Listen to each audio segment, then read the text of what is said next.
Welcome.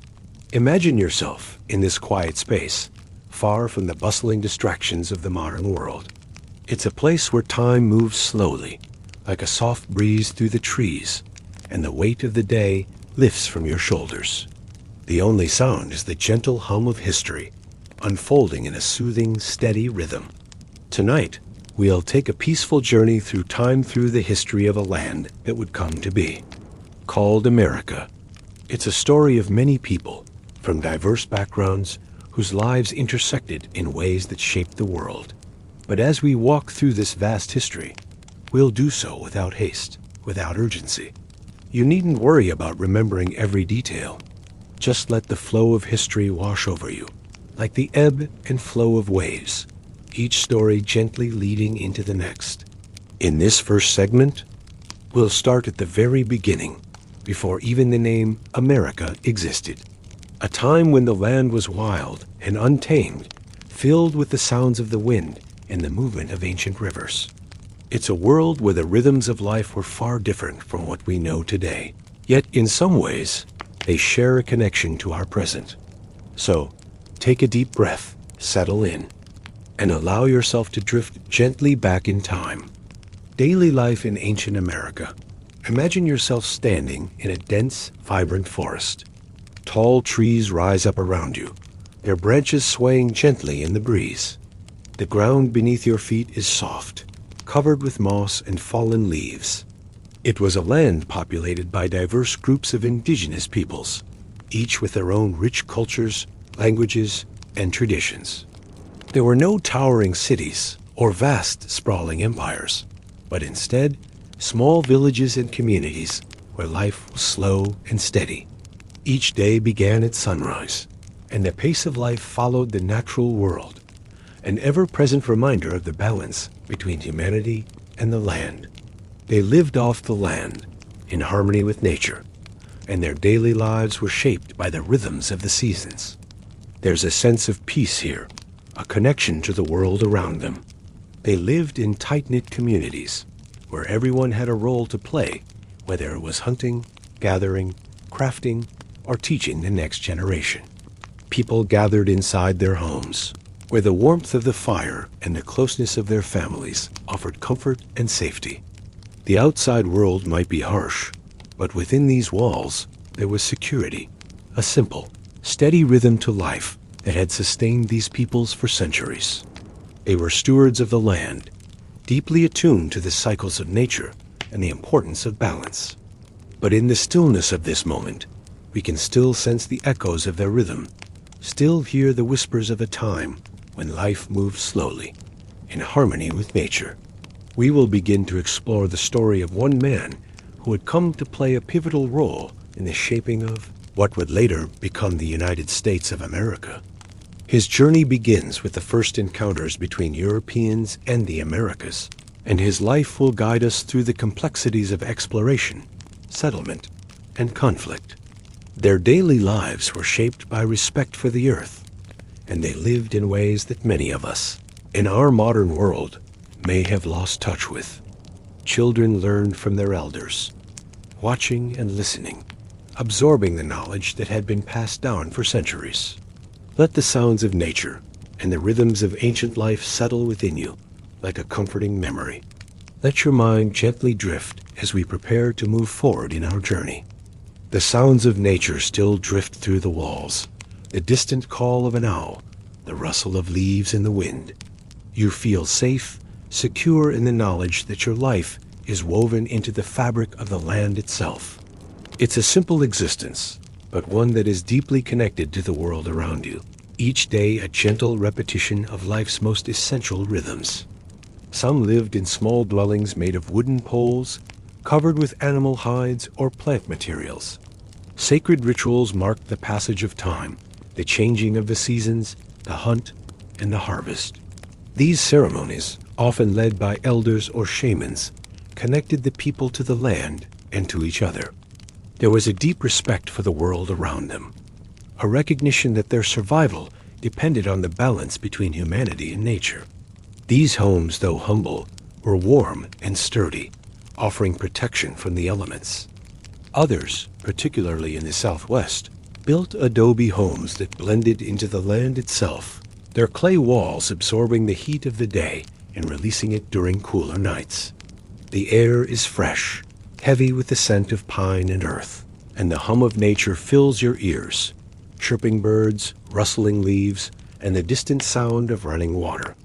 You are in a world untouched by modernity, a world that has existed for thousands of years. This is the America that existed long before any explorers set foot on its shores, long before there were cities, roads, or the hum of electric lights. The people of this ancient America didn't live in the way we might imagine.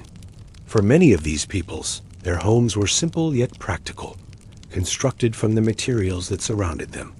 As you walk through this peaceful world, you might hear the sounds of a fire crackling in the center of the village. The air is filled with the scent of roasting meat, perhaps bison, deer, or fish.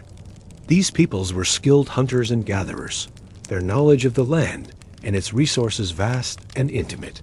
They knew the migration patterns of animals, the locations of edible plants, and the seasonal changes that guided their way of life. They knew how to live in balance with the earth, taking only what was needed and using every part of the animals they hunted. Imagine yourself by the fire now, surrounded by people who seem to exist in a timeless rhythm, talking in soft voices, sharing stories. For some of these communities, the work of daily life was also intertwined with the spiritual. As the day drifted towards evening, the village would quiet down. Imagine yourself in the quiet of night, lying in your humble home.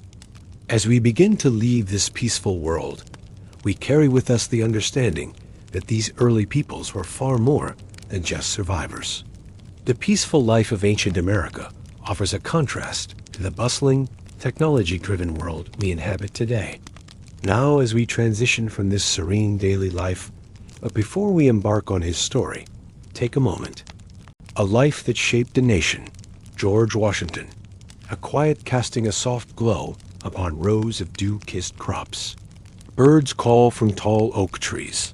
Augustine Washington was a planter and businessman.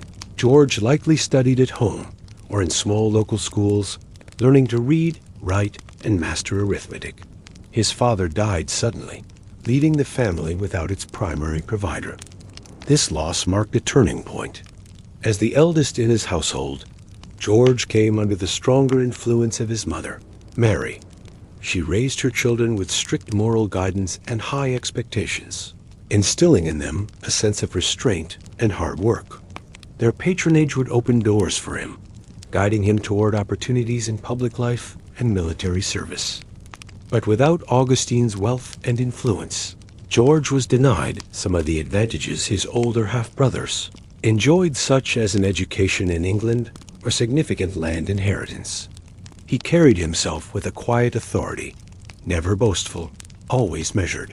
In 1753, just 21 years old, picture the young George returning from a long day of surveying, his hands calloused, his clothes dusted with earth, his mind filled with the slow lessons of nature and responsibility. The sun sets slowly over the horizon, and the evening air is filled with the quiet sounds of crickets and distant farm animals. And where a future leader learned the values that would guide him through a lifetime. Life is still simple here, and though he cannot yet know it, the foundations of something far greater are quietly being laid. He was selected for a mission that would catapult him into the unfolding conflict between the British and French empires in North America. Mission that would test his courage and shape his understanding of leadership and sacrifice. Those who met him were often struck not by flamboyance or brilliance, but by his steadiness. Even as a young man, George Washington appeared calm, composed, and deeply aware of his surroundings. He also practiced penmanship, copying moral lessons and excerpts from popular books of the day. He learned the art of surveying, measuring, and mapping land, a skill highly valued in the colonies, where expansion and land ownership were tied to status and success. It was a world both dangerous and beautiful, filled with promise but also tension. It shaped the man he would become, someone deeply attuned to responsibility, patience, and the power of example. In the next part, we'll follow him into war first as a young officer caught in the web of imperial ambition, and later as a reluctant revolutionary who would come to lead a nation's bid for independence. These early experiences taught George not only how to navigate unfamiliar terrain, but how to lead others, how to survive in isolation, and how to observe the natural order of the world around him. By the age of 16, he was already assisting with surveying expeditions into the wilderness beyond the Blue Ridge Mountains, venturing into the vast, wooded landscapes of the Ohio Valley. Like the rules of civility and decent behavior in company and conversation, a guide that would deeply influence his sense of decorum and public bearing. Engaged in iron mining and land speculation. His mother, Mary Ball Washington, was strong-willed and pious, a woman who valued discipline and self-control. George was the eldest child from Augustine's second marriage, and he had older half-siblings, as well as several younger brothers and sisters. The Washington household was not extravagant, but it was orderly, structured, and built upon a firm sense of duty. And a distant creek murmurs steadily through the dense woods. This is not yet the America of bustling cities and highways. It is colonial Virginia in the early 18th century, a land of quiet promise and uncertainty.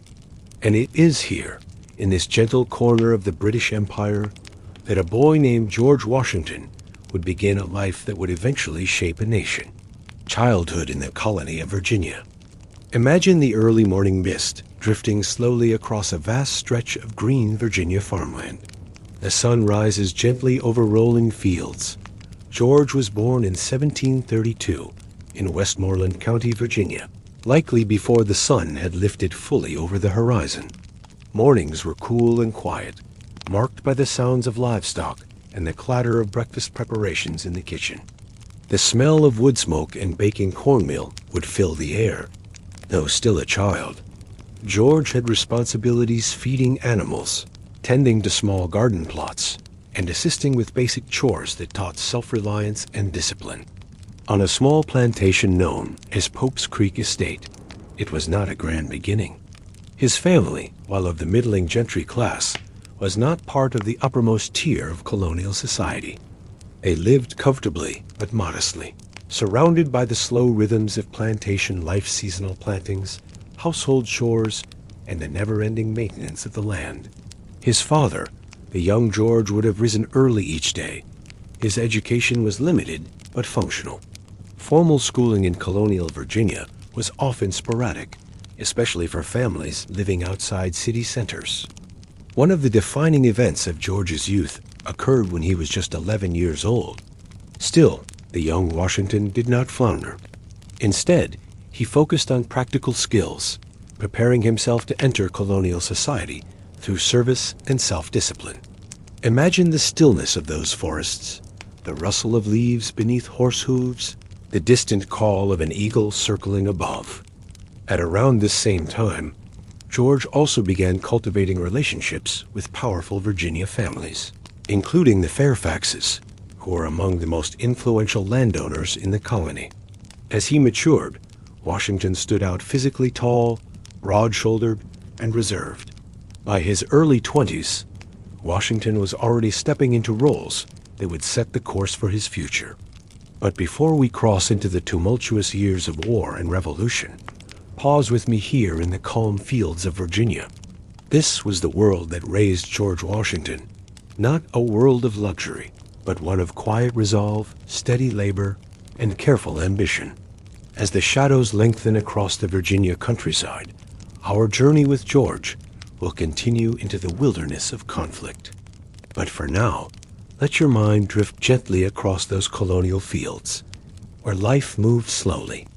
From wilderness officer to revolutionary general, the wilderness of early America in the mid-1700s was vast and untamed. Picture thick forests stretching far beyond the eye could see.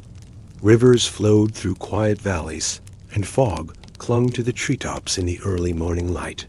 Here and there, small settlements dotted the edges of the frontier, fragile encampments in a land that was still largely wild and unknown to European eyes. This was the backdrop to the first conflict that would test the mettle of the young George Washington. It was 1753, and tensions were rising between two empires, Britain and France. What followed was a tense and ill-fated engagement at a place called Jumonville Glen, and for Washington, it was a baptism by fire. Their makeshift fort collapsed into mud. The terms of surrender, written in French, included a confession of assassination, a term Washington may not have fully understood at the time. The incident haunted him, but it also hardened him. He experienced the realities of frontier combat, muddy roads, poor supplies, long marches, and the chaos of battle. During this campaign, Washington's leadership was tested under fire. He managed the land, oversaw farming, and engaged in local politics. He married Martha Dandridge Custis, a wealthy widow, in 1759. Their union brought comfort and stability.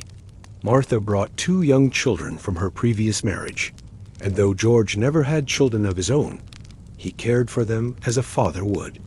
As British troops fell into panic amidst ambush, Washington rode through the smoke and confusion, attempting to rally the men. Picture long days of overseeing crops, tobacco, wheat, and corn, while the Potomac River flowed calmly nearby. The colonies, which had grown used to a degree of autonomy, now bristled at the imposition of duties like the Stamp Act and the Townshend Acts. Washington, like many others, watched with growing concern. The question before them was clear. Who would lead the colonial forces against the mighty British Army? Outrage spread. In response, representatives from the colonies convened the First Continental Congress. Washington was among the Virginia delegates. He made no promises of victory. He asked only for support, understanding the weight of the task ahead. As he donned his uniform and prepared to leave for the makeshift army camp outside Boston, he knew the road ahead would be long and filled with hardship. He was from Virginia, a southern colony of choice that could help unify the northern and southern interests. He had military experience, even if limited, but above all, he had presence. He commanded trust. The streets are lined with onlookers, some hopeful, some anxious. The wind rustles gently through the trees. The future is uncertain. The stakes are enormous. Let the quiet determination of Washington's early leadership settle in your mind.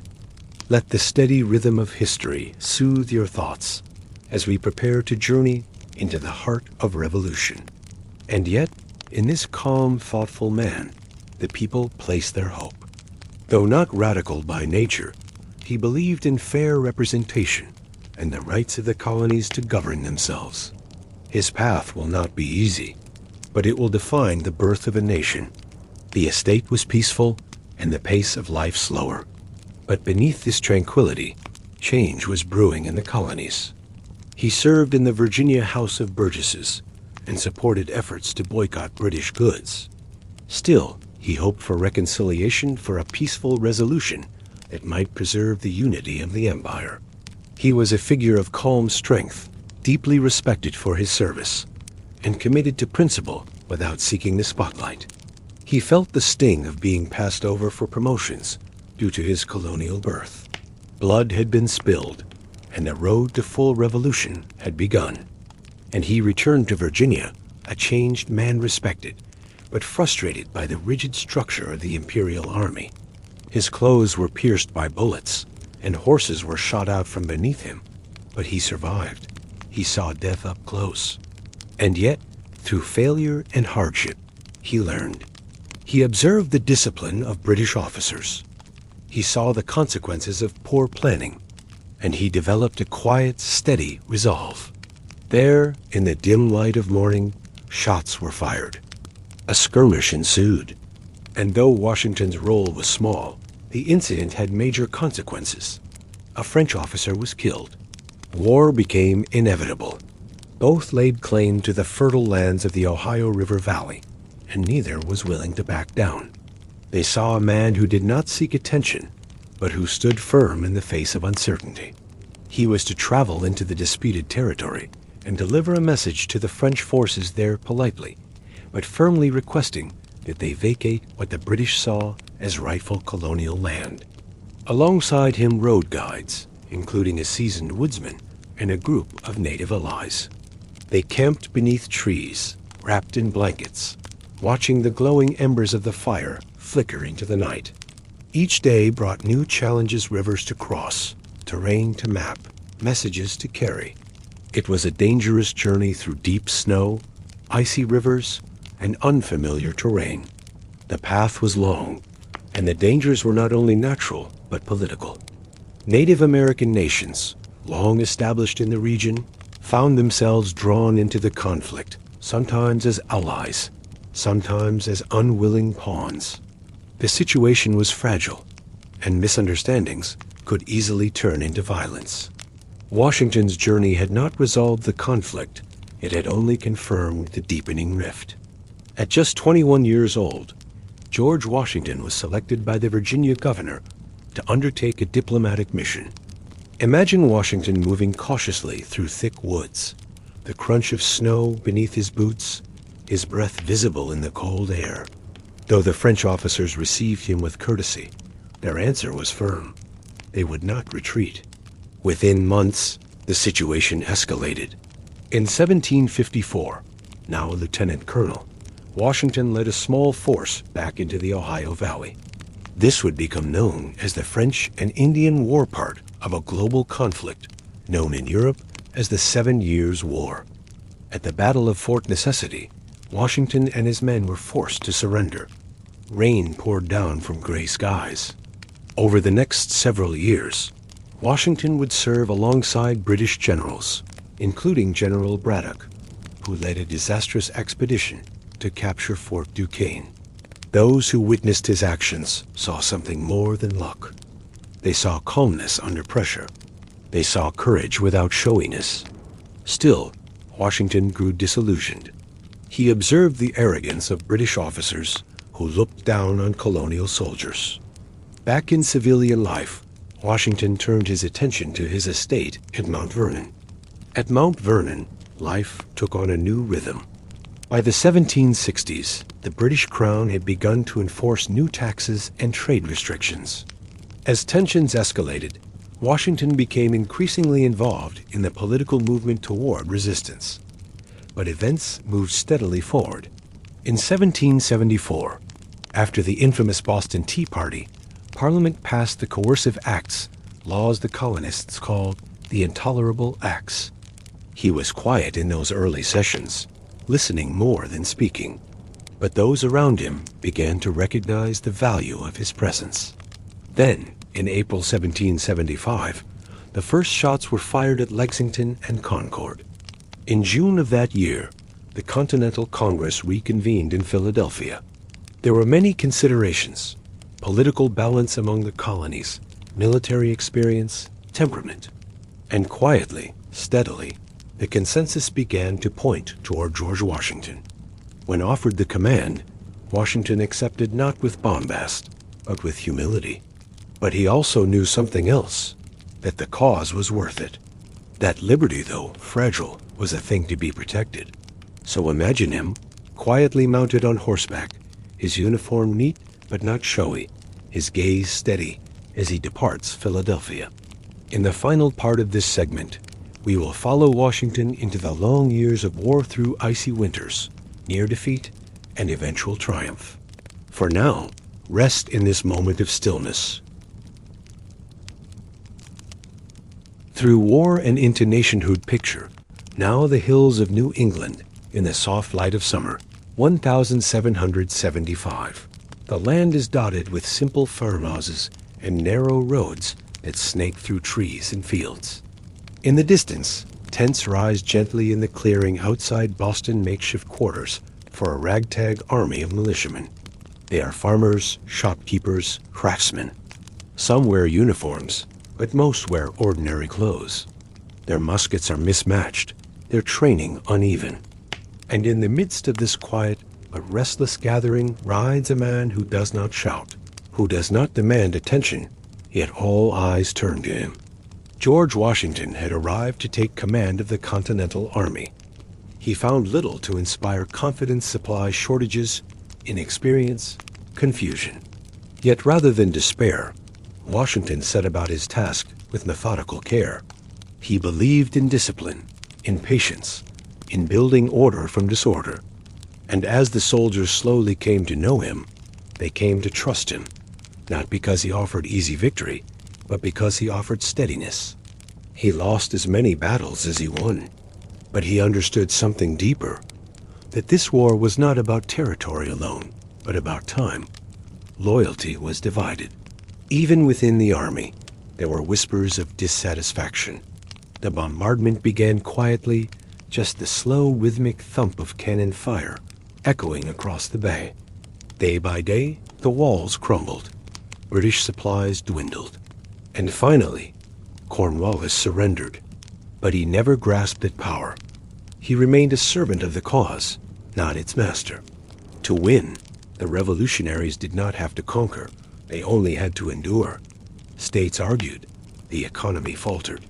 The very survival of the Union was at stake. The war was done. He had been offered vast honors, even suggestions that he seize political control. But he did something unheard of. He stepped down. In a world of kings and conquerors, here was a man who relinquished power. Washington was elected the first president of the United States unanimously. He believed in the republic he had helped to create. In 1789, Washington faced an uncertain landscape.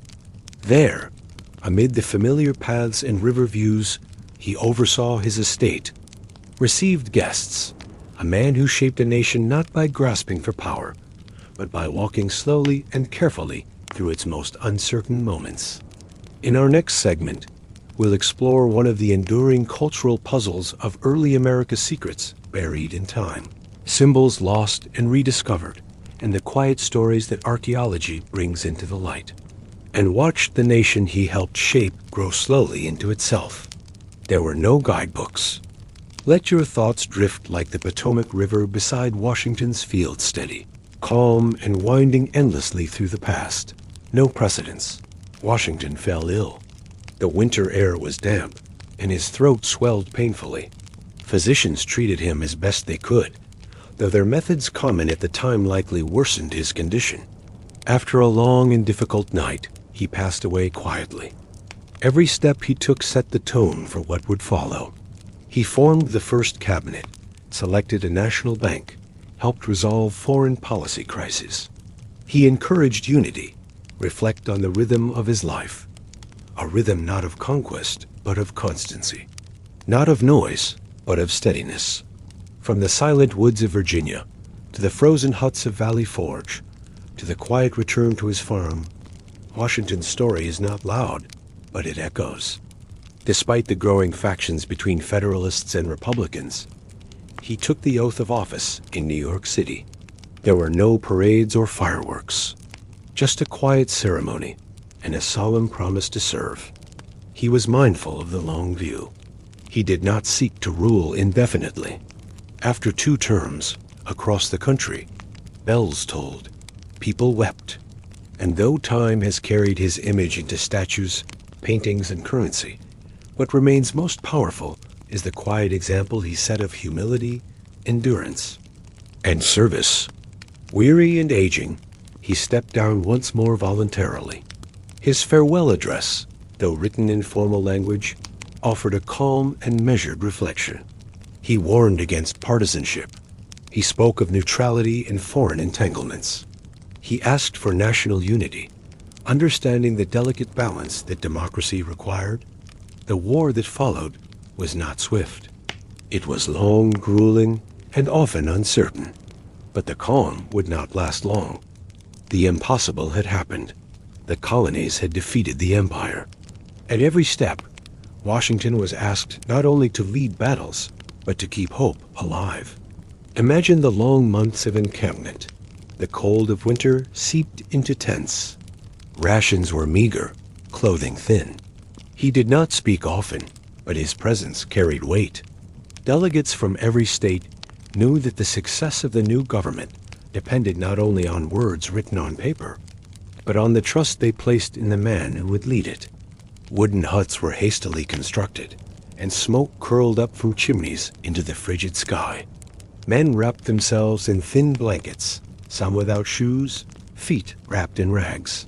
There were no great battles here, no dramatic scenes, just a slow, grinding survival.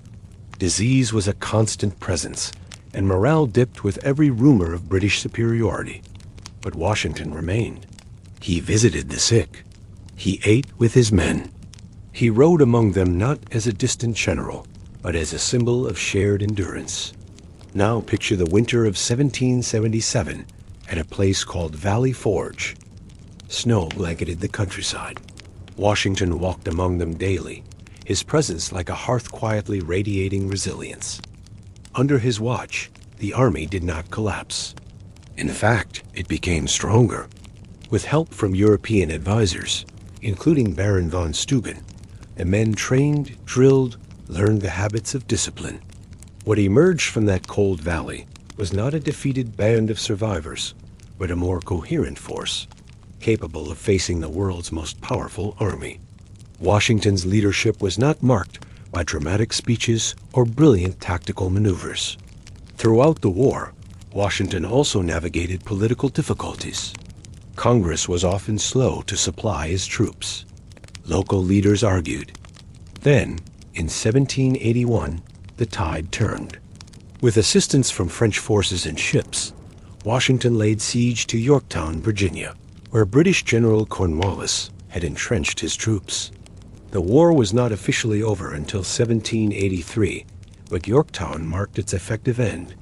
Now imagine Washington returning to his home at Mount Vernon. He returned to his estate, resumed his quiet routines, walking the fields, writing letters, enjoying the steady rhythm of home. The newly formed United States was fragile. The Articles of Confederation, the first attempt at government, proved too weak. So once again, the nation turned to Washington. In 1787, he presided over the Constitutional Convention in Philadelphia. When the Constitution was ratified, and so, as president, and always, he returned to Mount Vernon one final time, hoping to enjoy his last years in peace. In December of 1799, news of his death traveled slowly, but was met with solemn mourning. As we close this part of our journey, let the memory of his leadership settle gently in your thoughts, like snow falling on the worn steps of Mount Vernon. And now, as the night deepens, we will turn from biography to mystery. But for now, rest. Mystery and memory, the hidden layers of early America, the silent stones of Roanoke, and the echoes of a vanished colony. Imagine standing on a quiet shore at twilight. The Atlantic breeze moves slowly over low dunes. Sea oats wave gently in the wind, and somewhere nearby, the call of a gull echoes softly. Under the reign of Queen Elizabeth I, efforts were made to establish a foothold in North America, not for immediate riches, but for strategic positioning, expansion, and eventually, economic opportunity.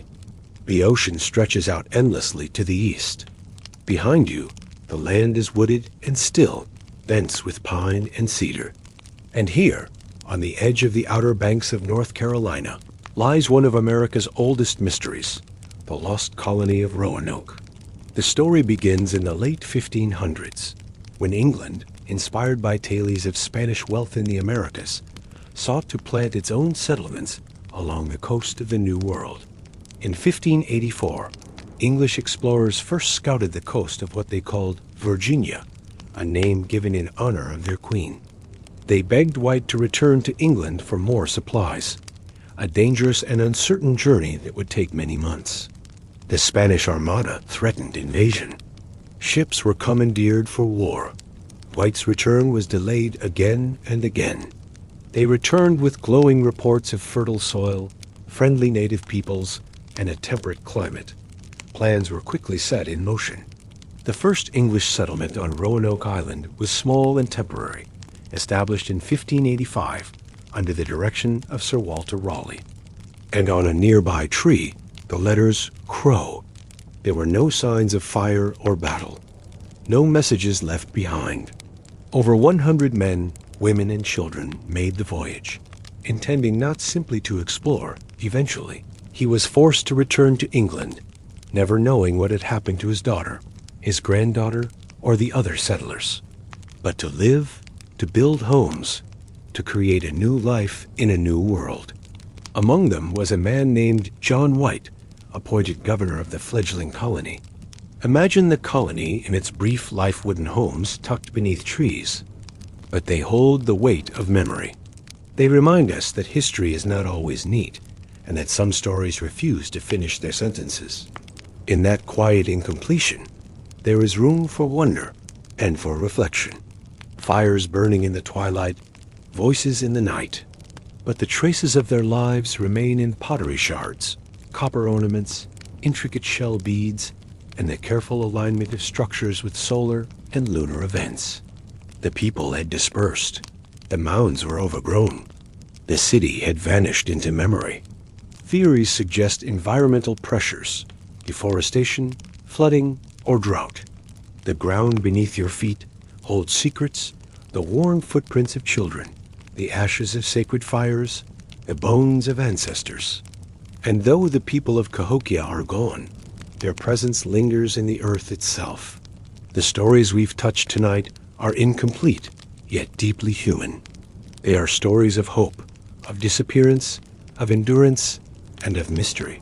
Let the silence of Roanoke and the grandeur of Cahokia settle softly in your mind, like dust settling after the passage of time. No need to solve the mysteries tonight, only to rest in their presence. And in their quietness, they allow us to pause, to reflect, and to listen. Others propose disease, internal conflict, or shifts in trade routes. But the truth is likely complex, a web of causes that culminated in quiet departure.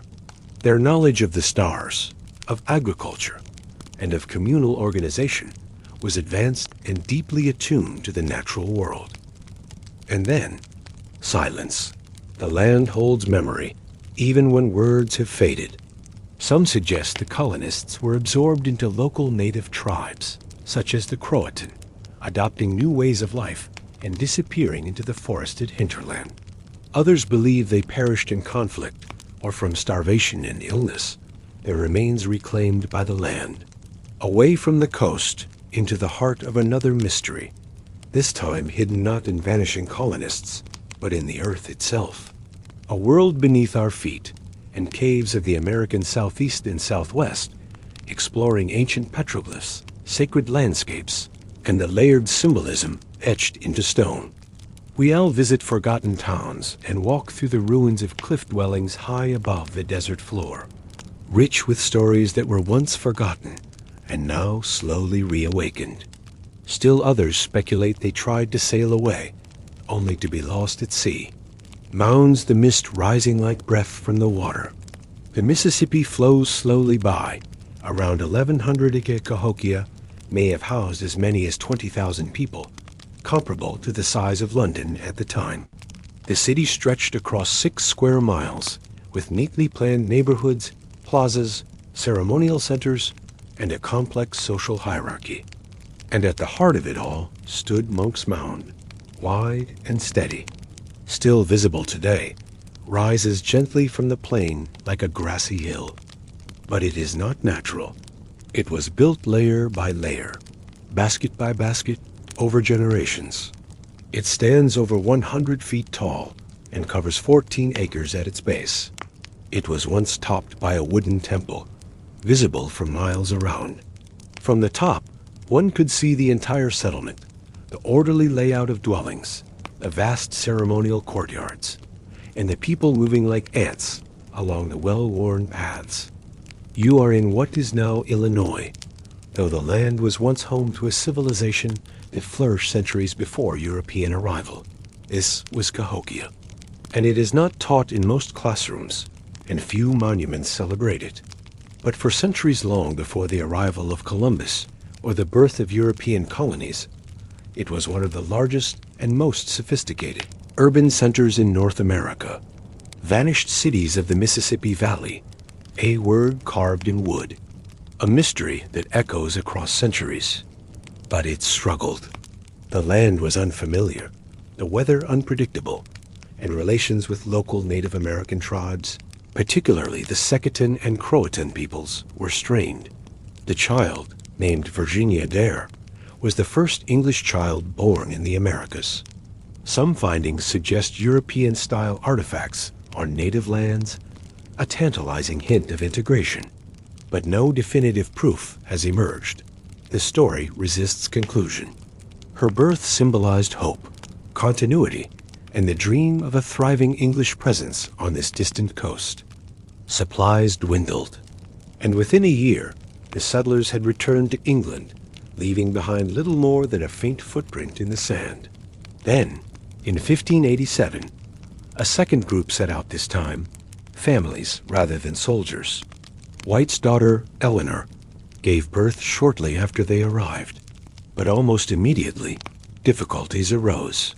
The settlers faced food shortages, tensions with local tribes, and the ever-present threat of isolation.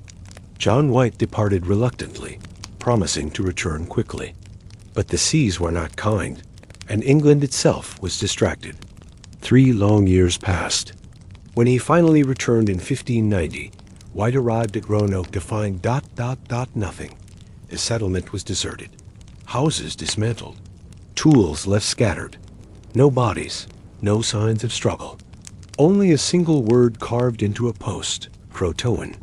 White searched the nearby island of Croatoan, now Nas Hatteras Island, but stormy seas prevented a thorough investigation.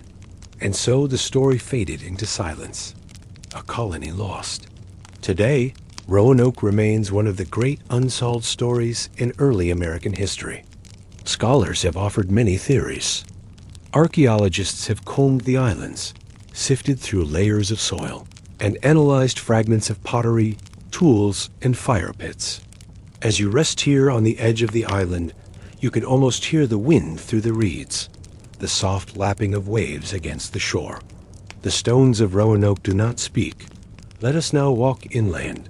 Ancient, imagine yourself on a riverbank at dawn. Cahokia is not well known to many. At its height, this great earthwork, Cahokia's builders, known as the Mississippian culture, left no written language. And yet, by the time Europeans began exploring the interior of the continent in earnest, Cahokia had long been abandoned. Why they left remains uncertain. Today, as you stand among the mounds, surrounded by the gentle rustling of prairie grasses, the city seems to whisper from the past. Much like Roanoke, Cahokia reminds us that the American continent has always held layers of history, many of them hidden, some of them silent, but none of them meaningless. As the sun rises slowly over the river and the mist begins to lift, we walk softly away from the mounds. In the next part of this segment, we will travel into the mountains, but for now, let your thoughts drift gently with the current of the Mississippi. Mystery and memory, the hidden layers of early America, the silent stones of Roanoke, and the echoes of a vanished colony. Imagine standing on a quiet shore at twilight. The Atlantic breeze moves slowly over low dunes. Sea oats wave gently in the wind, and somewhere nearby, the call of a gull echoes softly.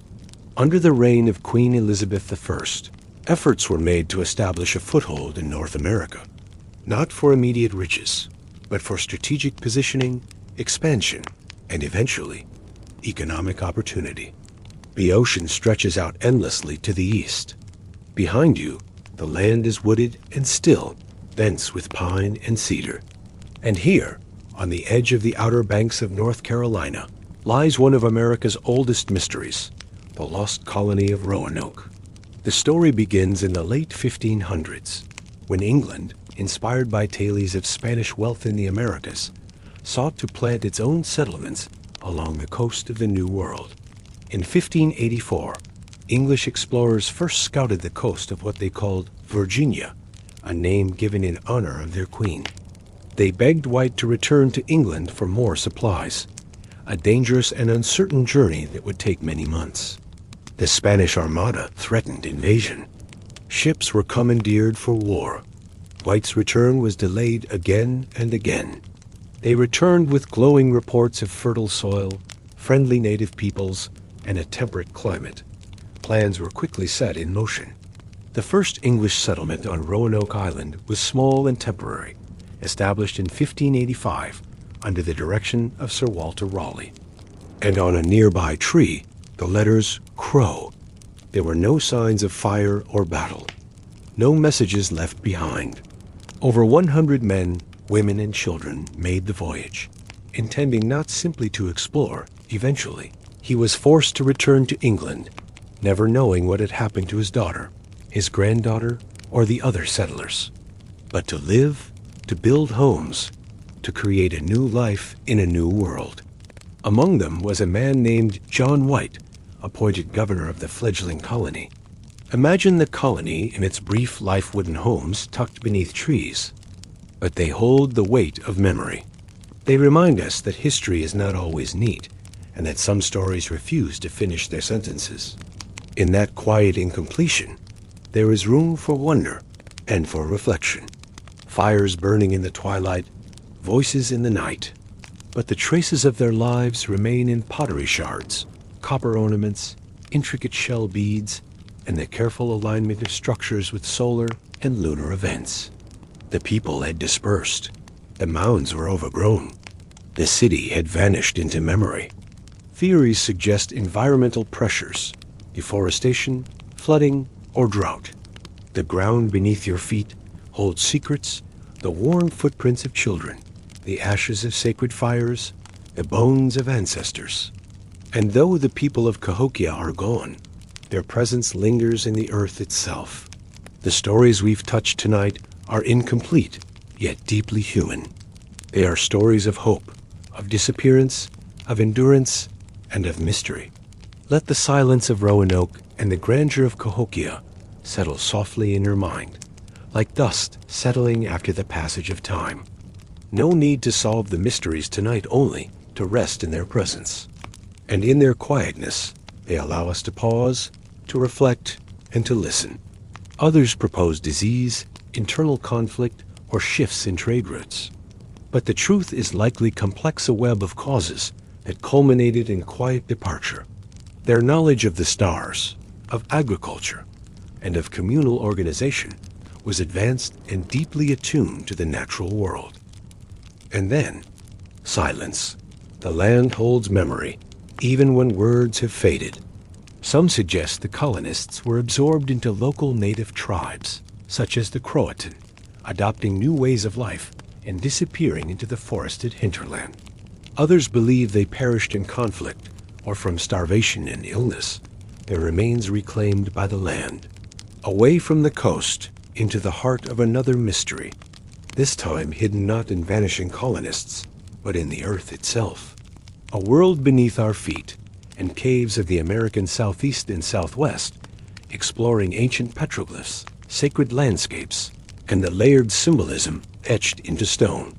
We'll visit forgotten towns and walk through the ruins of cliff dwellings high above the desert floor, rich with stories that were once forgotten and now slowly reawakened. Still others speculate they tried to sail away, only to be lost at sea.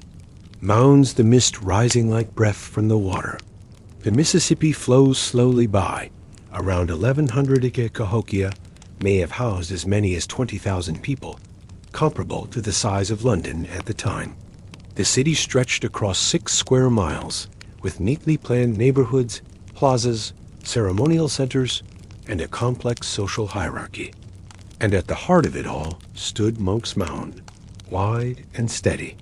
Still visible today, rises gently from the plain like a grassy hill. But it is not natural.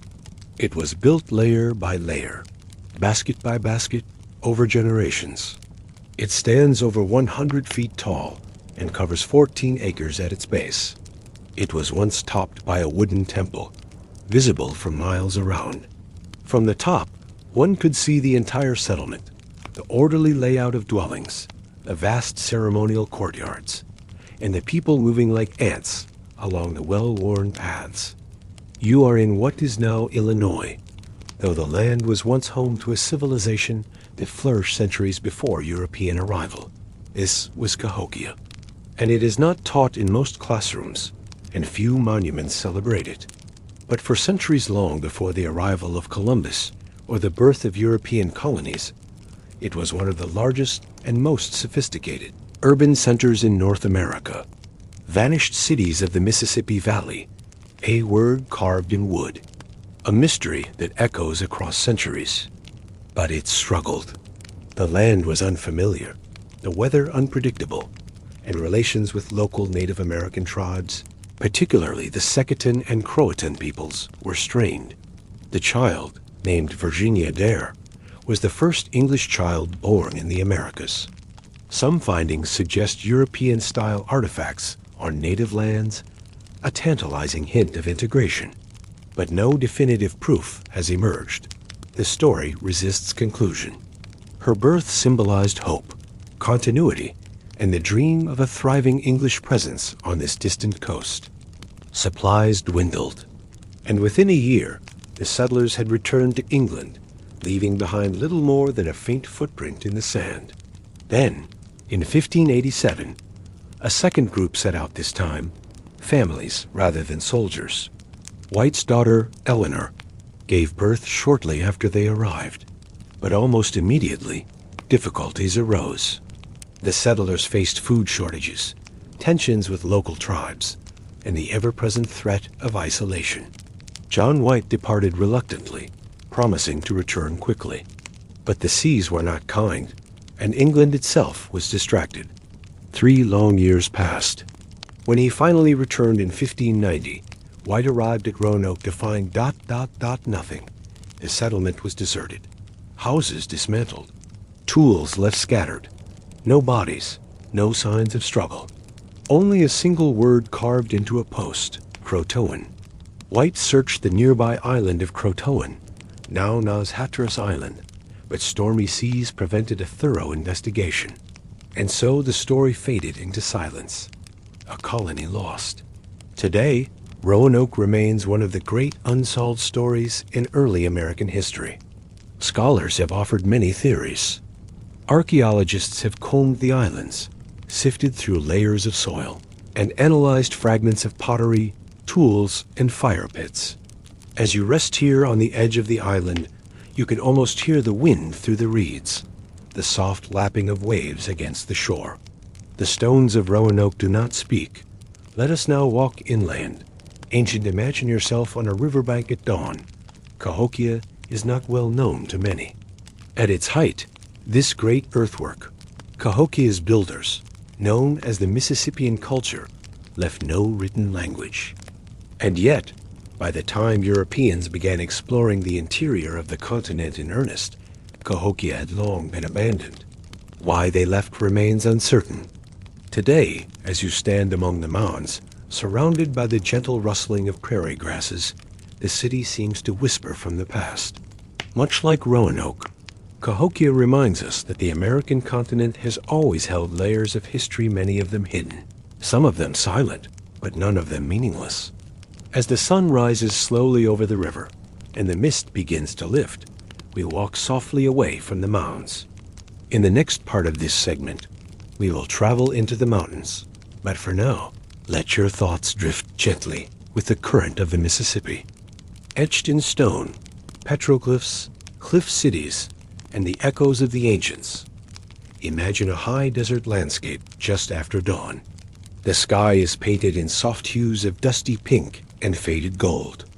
Low hills roll across the horizon, their surfaces dotted with hardy shrubs and red rock formations that shimmer faintly in the growing warmth.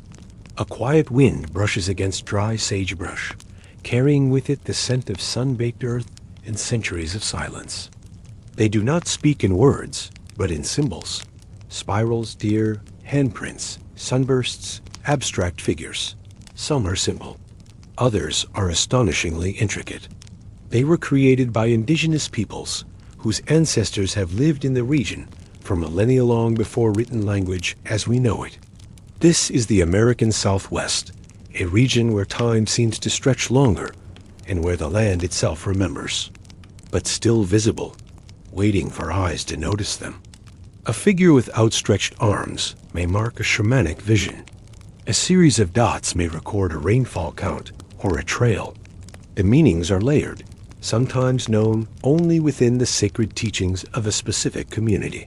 The carvings reveal the lighter rock beneath, like ancient tattoos on the skin of the landscape.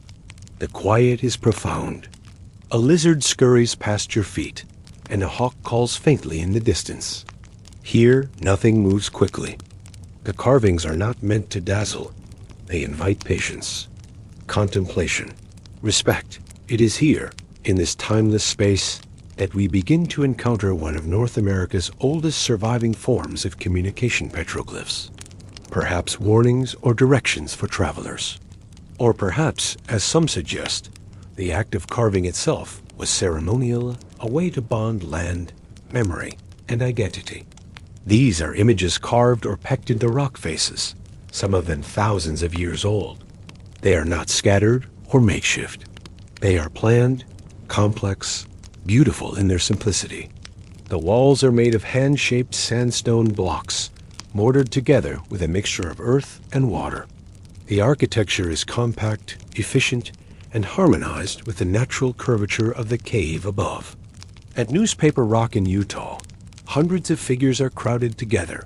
Bighorn sheep, arrows, swirling forms, all layered atop one another like a journal of overlapping entries. They are suspended in time, untouched by centuries of wind and snow. The ancient inhabitants used hand and toe holds carved into the rock, ladders made from wood and yucca fiber, narrow paths that wound up and down the canyon walls. The very placement of their homes tells us something of their priorities: protection, visibility, and connection to the landscape.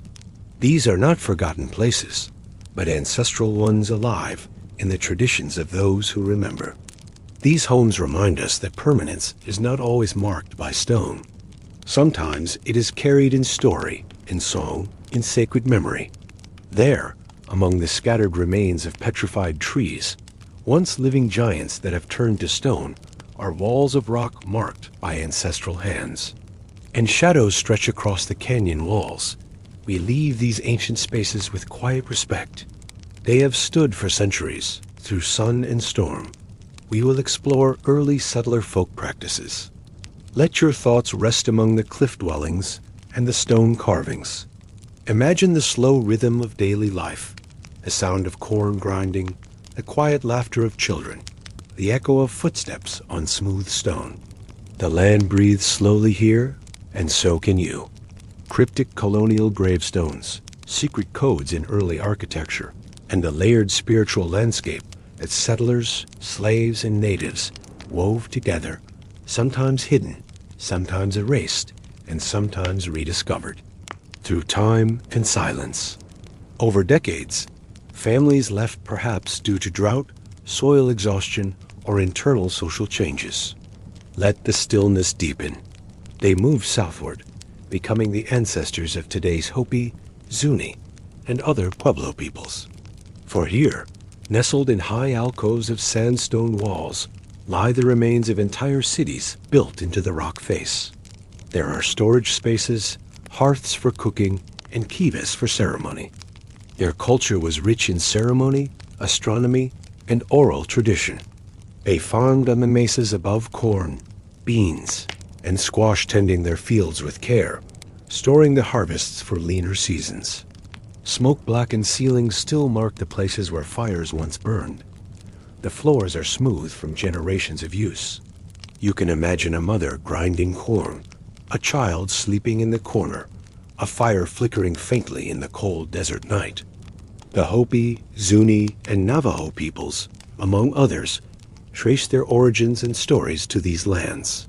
The symbols on the rocks, though often inscrutable to outsiders, may represent clan signs, ceremonial events, migrations, celestial movements, or mythic narratives passed down through generations.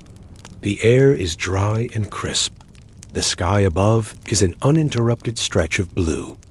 As you reach a natural ledge in the canyon wall, the world opens into view, and there, under a vast stone overhang, is a city. You can almost feel the stillness surrounding them. In canyon alcoves and along desert cliffs, these carvings sit undisturbed. Faded by time, some are carved into black desert varnish. Thin coatings of manganese and iron oxides that form on the faces of rocks over centuries. One such site lies in what is now known as the Petrified Forest National Park in Arizona. A spiral, for example, may represent the journey of life or the movement of the sun. Imagine now standing before one of these panels, the sun rising behind your back, casting long shadows across the rock. And yet, even in this silence, the land speaks. Further north and west, in Utah and Nevada, lie more panels, some with haunting figures known as anthropomorphs, human-like shapes with large eyes, or elongated limbs, or rays emanating from their heads. What did these artists hope to preserve? Perhaps stories of hunts, of visions, of encounters with the sacred. As we move from these open panels into the canyons and cliffs, the mystery deepens. Transition within Part 2, the cliff dwellings of Mesa Verde and beyond. Let your imagination now ascend gently, up a trail winding through tall juniper trees and pinon pines. These are the cliff dwellings of Mesa Verde, constructed over 700 years ago by the ancestral Puebloans, sometimes called the Anasazi. These stone homes are built directly into the cliffs of southern Colorado. Cliff Palace, the largest of the dwellings, contains over 150 rooms and 23 circular ceremonial chambers, known as kivas. From a distance, the dwellings appear as part of the cliff itself, tucked beneath a protective overhang, shaded from the sun, hidden from plain view. Climbing down to them is not easy. Inside, the rooms are small, quiet, and cool. The people who lived here were not isolated. They traded with distant communities. Turquoise, obsidian, shells, and feathers moved through networks that stretched across the continent. But then, by the late 1200s, the cliff dwellings were abandoned. Not suddenly, but gradually. Today, as we walk among the ruins, we do so with humility. And like the petroglyphs, as the light fades across the desert. In the final part of this segment, but for now, let the night settle in. Whispers from the earth, hidden beliefs, silent stones, and secret symbols now. Imagine yourself walking through a quiet old New England graveyard. It is early morning. A light mist still hangs in the air, drifting gently among tilted headstones. The grass is cool beneath your feet. Trees rise like sentinels over head oaks and elms, their leaves rustling with the gentlest wind. There is no sound of city life here, only birdsong and the soft rhythm of time moving forward. Still more display unfamiliar symbols: roses with broken stems, open Bibles, clasped hands, and 5-pointed stars. These are not random designs. They are part of a quiet code, a hidden spiritual vocabulary that tells us about the beliefs, fears, and hopes of early Americans. The cemetery is modest. There are no grand tombs, no dramatic sculptures. Just simple slate stones, weathered by centuries of rain and snow. As you walk slowly between the rows, you begin to notice the carvings. Some stones feature faces, winged skulls with hollow eyes and bony cheeks. Others bear hourglasses, scythes, and weeping willows. Lines like, each carving subtle yet intentional, mark the passage of a human life from the earthly to the eternal. In colonial New England, especially during the 1600s and 1700s, death was ever present. Infant mortality was high. Epidemics swept through towns without warning. Life expectancy was short. And yet, in the face of this grim reality, the people did not turn away from death. It was not meant to frighten, but to remind, life is brief, eternity waits. They carved it in stone. The most common image on early gravestones was the death's head, a winged skull symbolizing the fleeting nature of life and the swiftness with which the soul departed the body. Later, as beliefs softened and the harsh Calvinism of the early Puritans gave way to more hopeful theology, The skulls evolved into winged cherubs' faces of angels with gentle expressions, guiding the soul heavenward. Other motifs emerged, the hourglass marking time's passage, the finger pointing upward, the sun rising behind clouds. Decorative carvings that might seem like simple ornament. Acorns, pine cones, all-seeing eyes, stars enclosed in circles. The layout of the building itself may reflect sacred geometry, an ancient system of ratios and shapes meant to mirror the divine order of the cosmos. The light streams in through hand-blown glass windows, casting rippling patterns on the pews. The air smells faintly of wood and time. And though the words on many stones have faded, the symbols endure. They speak in silence. When these artisans came to the New World, they brought their symbols with them. 2. There were other traditions that remained intentionally hidden, buried beneath layers of survival and resistance. African American in hush harbors hidden deep in the woods. A map stitched into cloth. A song sung in the field might contain double meanings. On the surface, a hymn. Underneath, a whispered message. Enslaved people gathered to pray. Gravestones whispered of mortality. Buildings spoke in coded lines. Songs carried hidden meanings. Stones bore witness to belief, to sing, to dance. They are not loud. They do not clamor for attention. But they endure. They blended African beliefs with Christian elements, creating powerful new spiritual forms, ring shouts, spirituals, coded language. And indigenous spiritual, a row of stones. A broken dish might mark a sacred space, hid sacred bundles in caves, or wove their cosmology into basketry and beadwork. Others incorporated Christian imagery into their ceremonies, blending the visible with the invisible. The land itself was and remains a sacred text, speaking in the shape of rivers, the flight of birds, the patter of stars. A boundary, a spiritual presence. Survival over time, these traditions were absorbed and reshaped by groups such as the Freemasons. Some gravestones included epitaphs, written in language that, though simple, carries a quiet poetry. The compass and square, the cornerstone ceremony, the placement of east-facing entrances all carried quiet spiritual significance. Languages and homelands.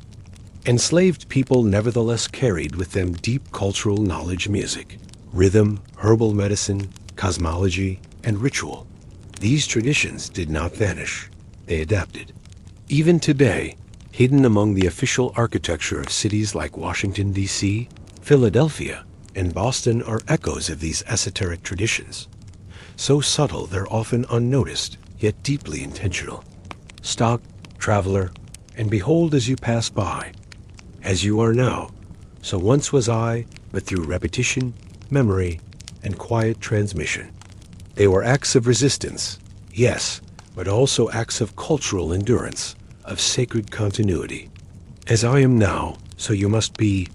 Prepare for death and follow me. There is no rush in these words. No panic, only a steady rhythm, like the tick of a wooden clock in a still house.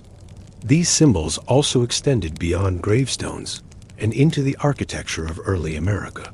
Transition to colonial architecture and Masonic symbolism. Now picture yourself entering an old colonial meeting house or a stone-built church from the early 1700s. The floor creaks softly beneath your shoes. In the details of these buildings, if you look closely, lie more quiet codes. Some of this symbolism traces back to European traditions, including the guilds of stonemasons who built cathedrals and civic buildings across the continent. The Masons, often influential members of early American society, imbued buildings, cornerstones, and even town plans with symbolic meaning. George Washington himself was a Mason, and he laid the cornerstone of the U.S. Capitol in a formal Masonic ritual. These designs were not meant to be secret in a conspiratorial way, but rather sacred, quiet reminders that life on Earth was connected to higher principles, to order, to balance. Transition. Yet while the European traditions left visible traces in buildings and cemeteries, consider the spiritual world of the enslaved Africans brought to the American colonies in the 1600s and 1700s. Stripped of their names, in the darkness of slave quarters, a simple quilt pattern might carry meaning, a signal for escape. Even the placement of objects in the yard bottles on a tree. These traditions survived not through writing. And just as African traditions survived in hidden form, so too did the spiritual ways of Native American peoples, despite centuries of displacement and suppression. Some tribes carved symbols into rocks. Closing segment 3 gently. Layered memory in the American landscape. And so, the landscape of early America, though seemingly quiet, was filled with layers. Even now, if you walk through an old town, or wander into a forgotten graveyard, or trace your fingers across a weathered carving in a church wall, you may feel it, that soft echo of those who came before. Their stories are not always told in history books. They are tucked into corners, folded into patterns, spoken in lullabies, and carved in slate. And perhaps that is the truest measure of history, not what is shouted, but what is remembered in silence. As we leave this segment behind and prepare to step into the world of early American society and class divisions, the contrast between wealthy elites and laborers, enslaved peoples and landowners, let this thought linger with you. History is not only what happened, it is what was felt, believed, remembered, and preserved. Let your mind rest now, among the quiet stones, beneath the faded carvings, beside the slow breath of wind through the trees. Sleep, like history, comes not in moments of noise, but in the long, slow rhythm of time. The divided fabric, social class, labor, and the hidden lives of early Americans, gentlemen and the ground below, the genteel and the forgotten. Picture a quiet morning somewhere along the rivers of colonial Virginia or Maryland in the mid-18th century. The mist lifts slowly from the water's surface, dissolving into the trees that line the banks. A plantation house sits atop a low rise, its porch shaded by wide eaves, its brick chimneys exhaling the faintest wisp of wood smoke into the crisp morning air. She is young, perhaps only in her 20s, yet already bears the weight of domestic authority. Her dress is simple but carefully made, stitched by hand, the fabric imported from England. She may oversee a breakfast prepared by others' bread baked hours ago, milk drawn at dawn, butter churned with steady hands by someone whose name is rarely recorded. The world here is still, almost drowsy. Birds call faintly in the trees. Somewhere far off, a mule drags a wooden plow through the field. She manages people she does not pay and who cannot leave. Indigo each plant, a cycle of relentless effort.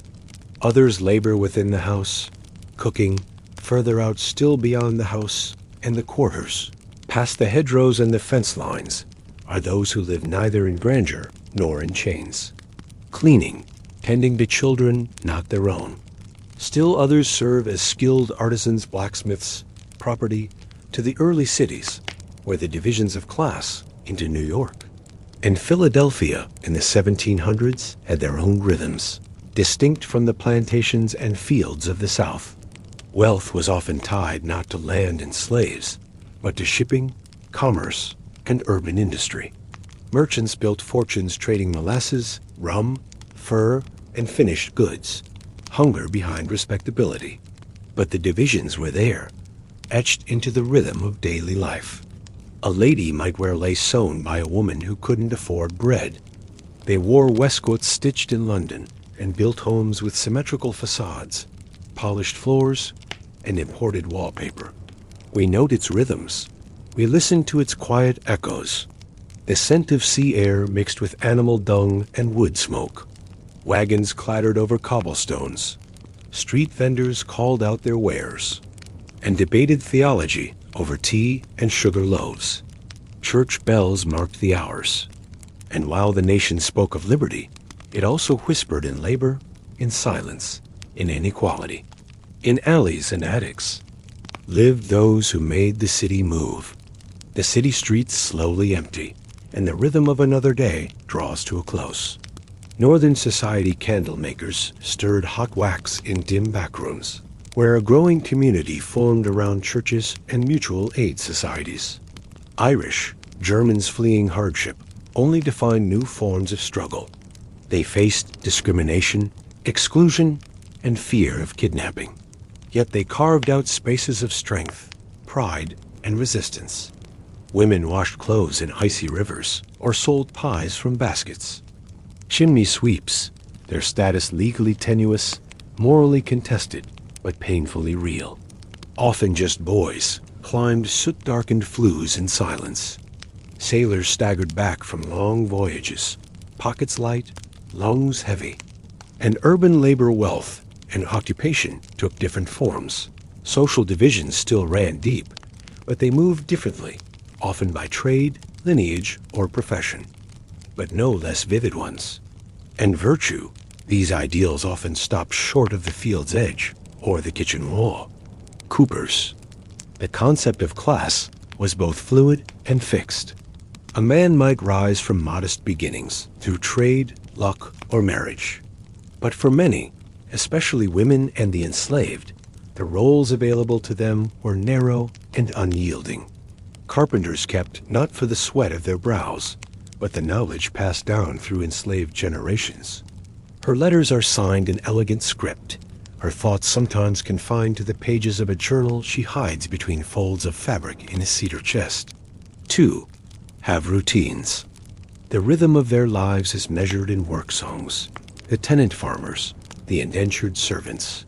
Their education is limited or non-existent. Their hands, too, are roughened by labor.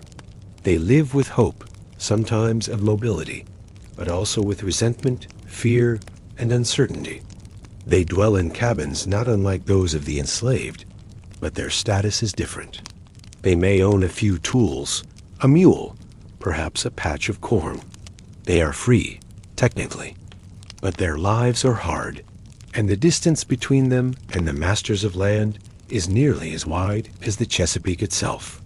In whispered prayer circles, 5 or 7 years in exchange for passage from Europe. Others were born here, the children of landless men who tried to stake a claim, but never quite rose above subsistence, in moments stolen under the stars. The rhythm of this land is slow but constant, and beneath that rhythm lies a hierarchy one, built not only of timber and stone, in the bones of the land, but of wealth, race, gender, and tradition. Inside the house, the morning begins quietly. A white woman, perhaps the mistress of the estate, moves through her routines with practiced ease. They are made of logs or clay and timber, patched over the years. The doors are thin. The windows, if present at all, are without glass. These are the quarters of the enslaved men and women who rise before the sun and often return after dark. This is her domain, not the fields, not the docks, not the smoky cabin kitchens at the edge of the woods, but the parlor, the linen closet, the nursery. Her days are shaped by gentility, by the expectation of refinement, of Christian virtue, of softness. But around her, an entirely different world spins. Step outside the house, and the facade changes. 100 yards down a path, worn into the grass by decades of footfall, small cabins stand in uneven rows. Their lives are not written in ledgers, but carried in calloused hands and tired backs. Some work the fields, tobacco, cotton, rice. Their voices are mostly missing from the records. But the weight of their presence is everywhere beneath the floorboards, in the fields, and then these are the poor whites. Some of them work under contract indentured for 4, in many cases in early America. And while the elite celebrated ideas of liberty, let us now shift northward, transition the streets of Boston. Here, in the north, their wives dined on porcelain and sent for music tutors. Their children studied Latin and Greek. They formed charitable societies, financed lectures. But the urban world was not merely a polished table. Behind the grand homes, apprentices scrubbed shop floors. Some were free blacks, especially in cities like Philadelphia. Others were recent immigrant Scots. Still others were enslaved, even in the North, laboring in homes and taverns. In the North, poverty could be hidden behind shutters. A merchant's child might walk past a ragged child begging in the street and never speak a word. Such contrasts were not always cruel, but they were constant. And in the quiet of the evening, as city lights flickered and shutters closed, each class found its own kind of rest or unrest. Closing Part 1. Gently as the sun sets on this divided world, we do not judge it, we observe it. From the plantation porch to the tenement alley, the early American experience was not one thing, but many all unfolding at once. In the next part of this segment, we'll explore how this social fabric was tested and changed by revolution, by rising cities, by the promises of the new republic, and by the continued tension between the wealthy and the poor, the free and the enslaved, the known and the hidden. But for now, let your mind rest in the gentle hush of history. The house is quiet. The fields are still. Let the echoes of these early lives lull you softly toward sleep. Revolution in the streets.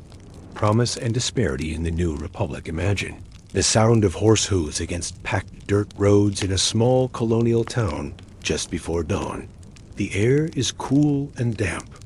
A faint layer of fog clings to the ground, curling slowly around barrels, carts, and empty market stalls. Chimneys begin to smoke. Behind narrow doors and creaking shutters, people are waking not all at once, but in a kind of slow cascade. Bakers rise first, then milkmaids, then blacksmiths, washerwomen, and scribes. The town breathes itself awake. It is the 1770s. Talk of rebellion murmurs along the docks and spreads across tavern tables. Pamphlets are passed hand to hand, fingers smudged with ink. Liberty, they declare.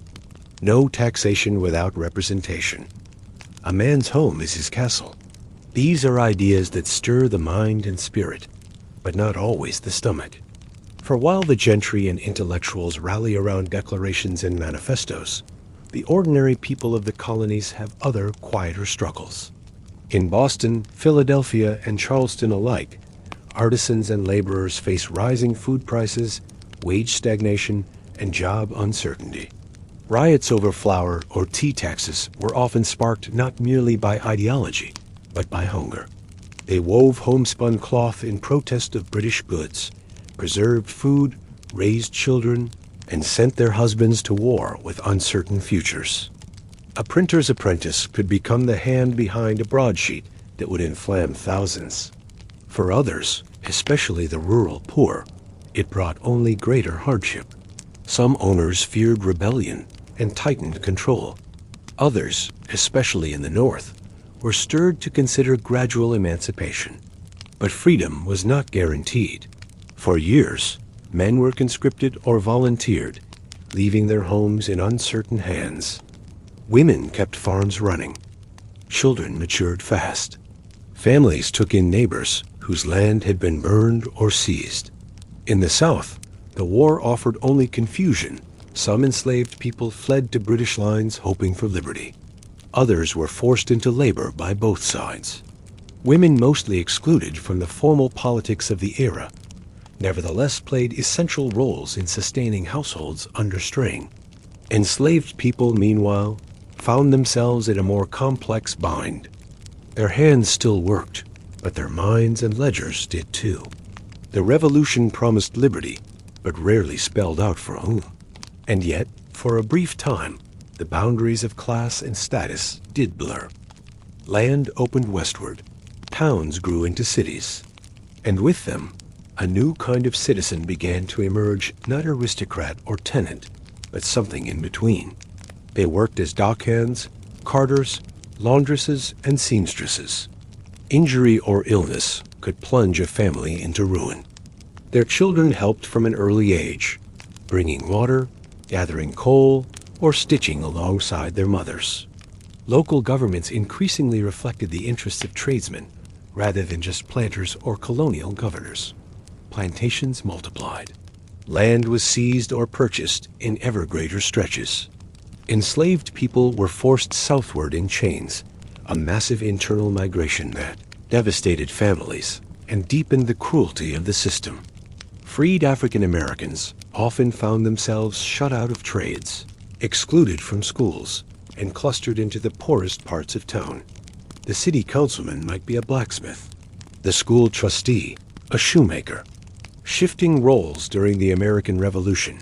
In cities under siege or in the throes of rebellion, roles shifted.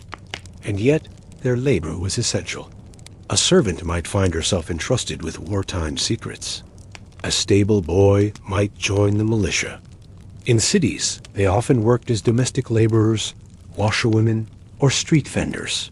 In the South, they performed field labor and domestic service, and were denied legal protection from the cruelties they faced. In some states, property requirements were lowered or eliminated. The rhetoric of freedom lingered, and for some, it meant real change. The lines of class did not vanish, but they loosened. For some, the war offered a chance to rise. Some participated in political boycotts, wrote pamphlets under false names, or kept family businesses afloat when men went to war or westward.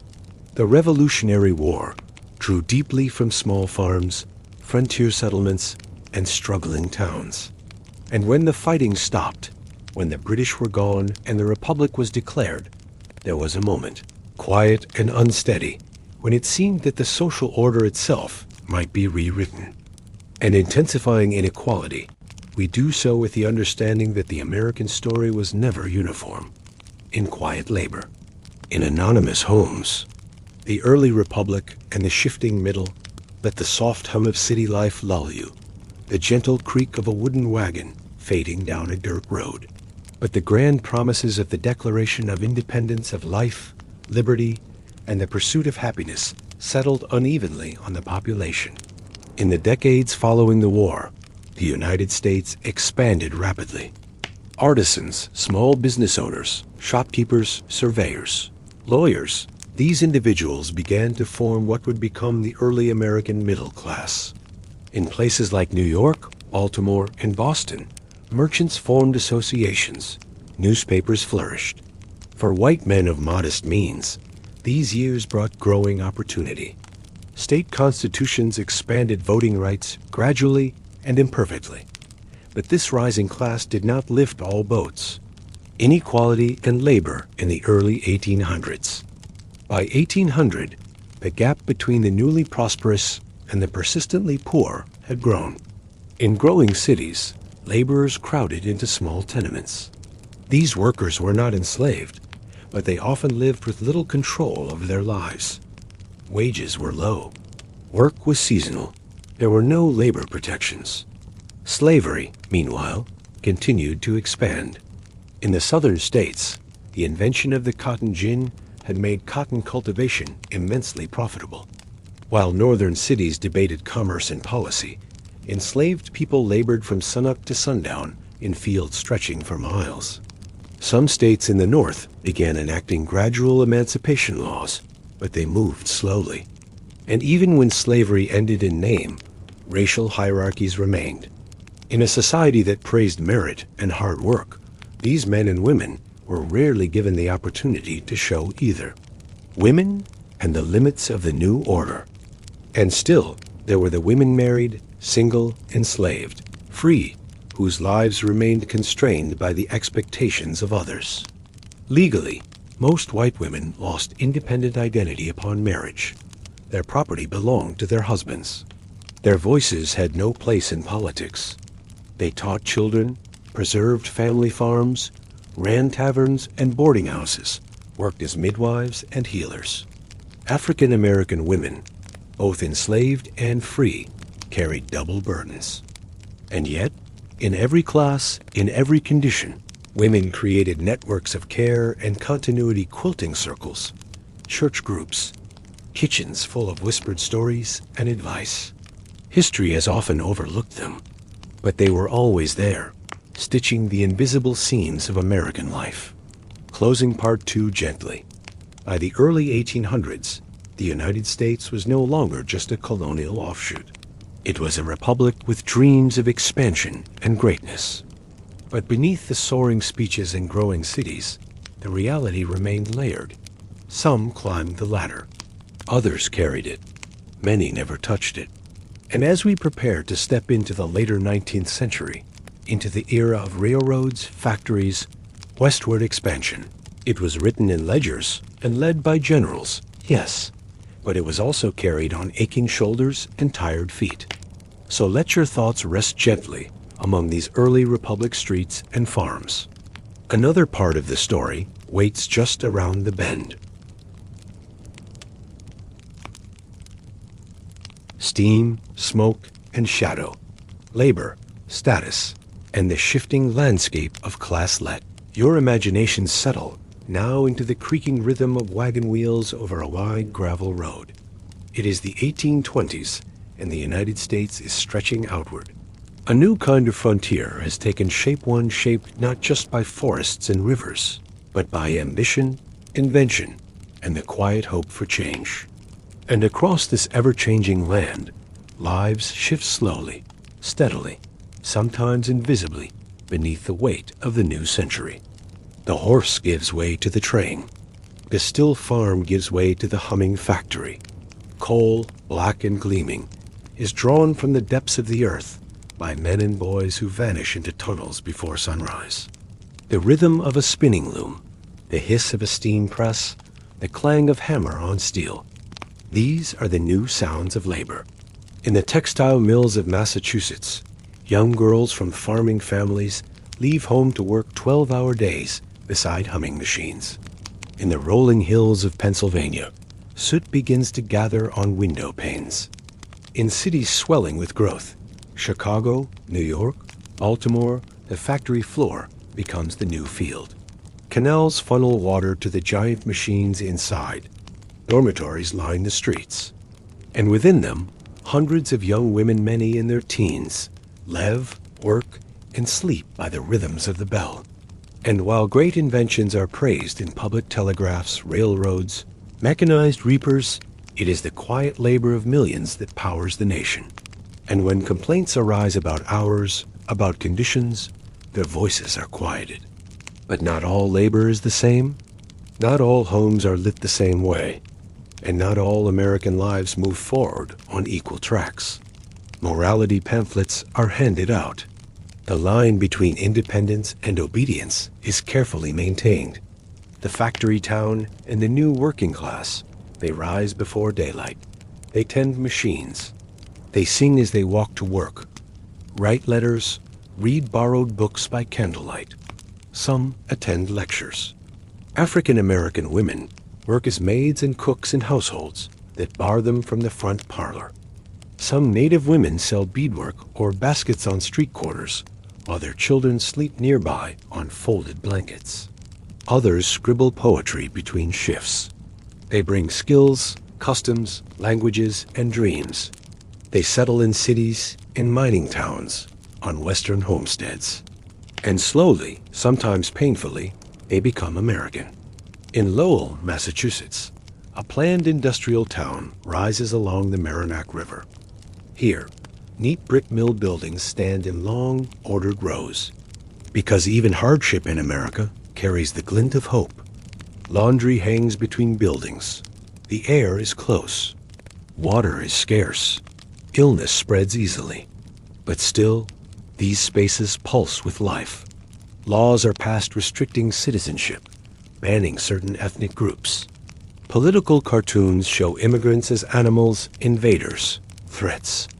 Nativist movements rise and call themselves patriotic.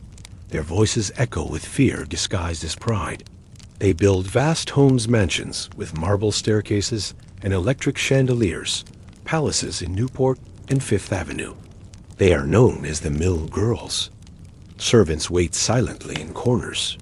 Carriages wait outside in quiet lines. Recruited from rural New England villages, they come seeking wages independence, perhaps, or a chance to send money home. But their hard work often rests upon the silent labor of thousands below. But the work is tiring. The air thick with cotton fibers, the machinery loud. Accidents are common. The idea of respectable female labor is carefully monitored. Their housing is supervised. Church attendance is expected. In 1892, the Homestead strike is met with violence. Rail strikes, coal strikes, textile strikes, each an echo of growing frustration. Elsewhere, other women labor with far fewer protections. In New York, Irish immigrant women wash clothes in cold alleys and raise children in single-room apartments. And there are children. The working poor Lewis Hine capturing moments of exhaustion, defiance. Women continue to live at the margins and the center. Feminine sphere and divided at times, but persistent. Cities glow with electric lights. Great fortunes rise. But still, the rhythms of labor continue quiet, steady, essential. And through their efforts, the fabric of society begins to stretch toward greater inclusion. Gentle resistance, the American landscape, is a patchwork of struggle and triumph, of ambition and inequality. And childhood paused too soon. Voting is suppressed through poll taxes, literacy tests, and intimidation. And violence is never far away. They pick slate from conveyor belts, and the slow creak of train tracks at dusk guide you gently toward sleep. Their fingers blackened. In textile mills, they dart between machines, nimble and quick. In the city, they shine shoes. Women begin to push more publicly. The suffrage movement gains voice. Women form temperance societies, abolitionist groups, settlement houses. Jane Addams opens Hull House in Chicago. Ida B. Wells speaks against lynching.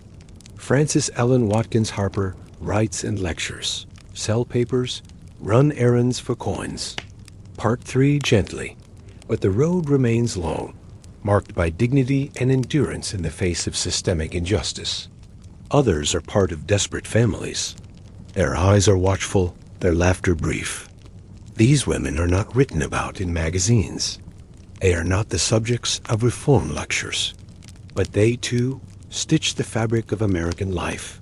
Immigration and the layering of social tension laws begin to change. Schools grow. Reform movements gain strength. In kitchens and clinics, they work often without recognition. But even as the century ends, millions of American children still know labor more than learning. As the century progresses, the nation becomes a mosaic of new arrivals. Germans, Irish, Italians, Poles, Jews, Chinese, each group arrives in waves, met with both opportunity and hostility. Some become shopkeepers, teachers, and priests. Others are shunted into the hardest, lowest-paying jobs, railway laborers, meatpackers, laundresses, canal diggers. But they are the living history of America, every bit as real as any President's oath or general's victory. In neighborhoods of New York's Lower East Side, entire families live in tenements 5 or 6 people to a room. A boy delivers bread. A man sharpens a chisel. A child laces up worn shoes for another day of work. Children play in alleys. Old women tell stories from the old country. Men gather after long shifts to talk, to drink, to remember what they left behind. But the welcome is not always warm. Newspapers warn of foreign hordes. Still, the new arrivals continue. The rise of wealth and the gilded edge. At the same time, a new class is rising, the industrial elite. Men like Andrew Carnegie, John D. Rockefeller, and J.P. Morgan accumulate immense fortunes through railroads, oil, and steel. Their wives host charity balls. Their daughters study piano and French. Their sons attend Harvard and Yale. To the wealthy, America is a place of endless potential, a land where hard work yields riches. Strikes begin to rise. Labor unions form. Workers demand shorter hours, safer conditions, better pay. Sometimes the protests are peaceful. Sometimes they are not. In 1886, the Haymarket Affair in Chicago ends in chaos. Yet for many workers, change comes slowly. For many, not at all. Black Americans in the post-emancipation landscape. After the Civil War, formerly enslaved people are declared free. but freedom proves fragile. Sharecropping replaces slavery in much of the South. Land remains out of reach. Discrimination is codified through Jim Crow laws. Yet African American communities persist. Schools are founded. Churches flourish. Newspapers rise. Leaders emerge, men like Booker T. Washington and W.E.B. Du Bois. In northern cities, black workers find jobs in domestic service, labor, and the arts. But housing is segregated. Jobs are limited. Even as America proclaims equality, it struggles to embody it. Children, and through all of this, in coal towns, some are orphans. Reformers begin to photograph them. Jacob Riis. Eventually, at the edge of all these transformations, in parlors and factories, by the late 1800s, they are diverse. Closing as we step gently out of the 19th century, factories hum. A woman pours water into a wash basin at dawn. These are not stories written in marble or etched in monuments. Let your thoughts rest now in this softer space. Let the hush of factory nightfall, the sigh of wind through tenement windows. History does not only roar, it also whispers. And it is in those whispers that we find the true shape of a nation. A century of change, American life from industry to suburb to uncertainty. Let your mind now drift slowly across time from the cobbled streets and smoke-choked skies of the 1890s to the neon glow and polished pavement of the 21st century. The path is long but steady. The changes are many, but the rhythms of daily life remain always beating beneath the headlines, beneath the policies, beneath the politics. As the 20th century opened, America stood on the edge of transformation. Rural towns still lined the map, but the future seemed to point upward toward skyscrapers, streetcars, and assembly lines. Factories roared with motion. Cities pulsed with immigrants, ideas, and machines. And while presidents spoke and industries boomed, it was in the quiet corners of kitchens, workshops, farms, and bedrooms that the American experience truly unfolded. Urban expansion and industrial consolidation. In the first decades of the 1900s, American cities grew like wild vines.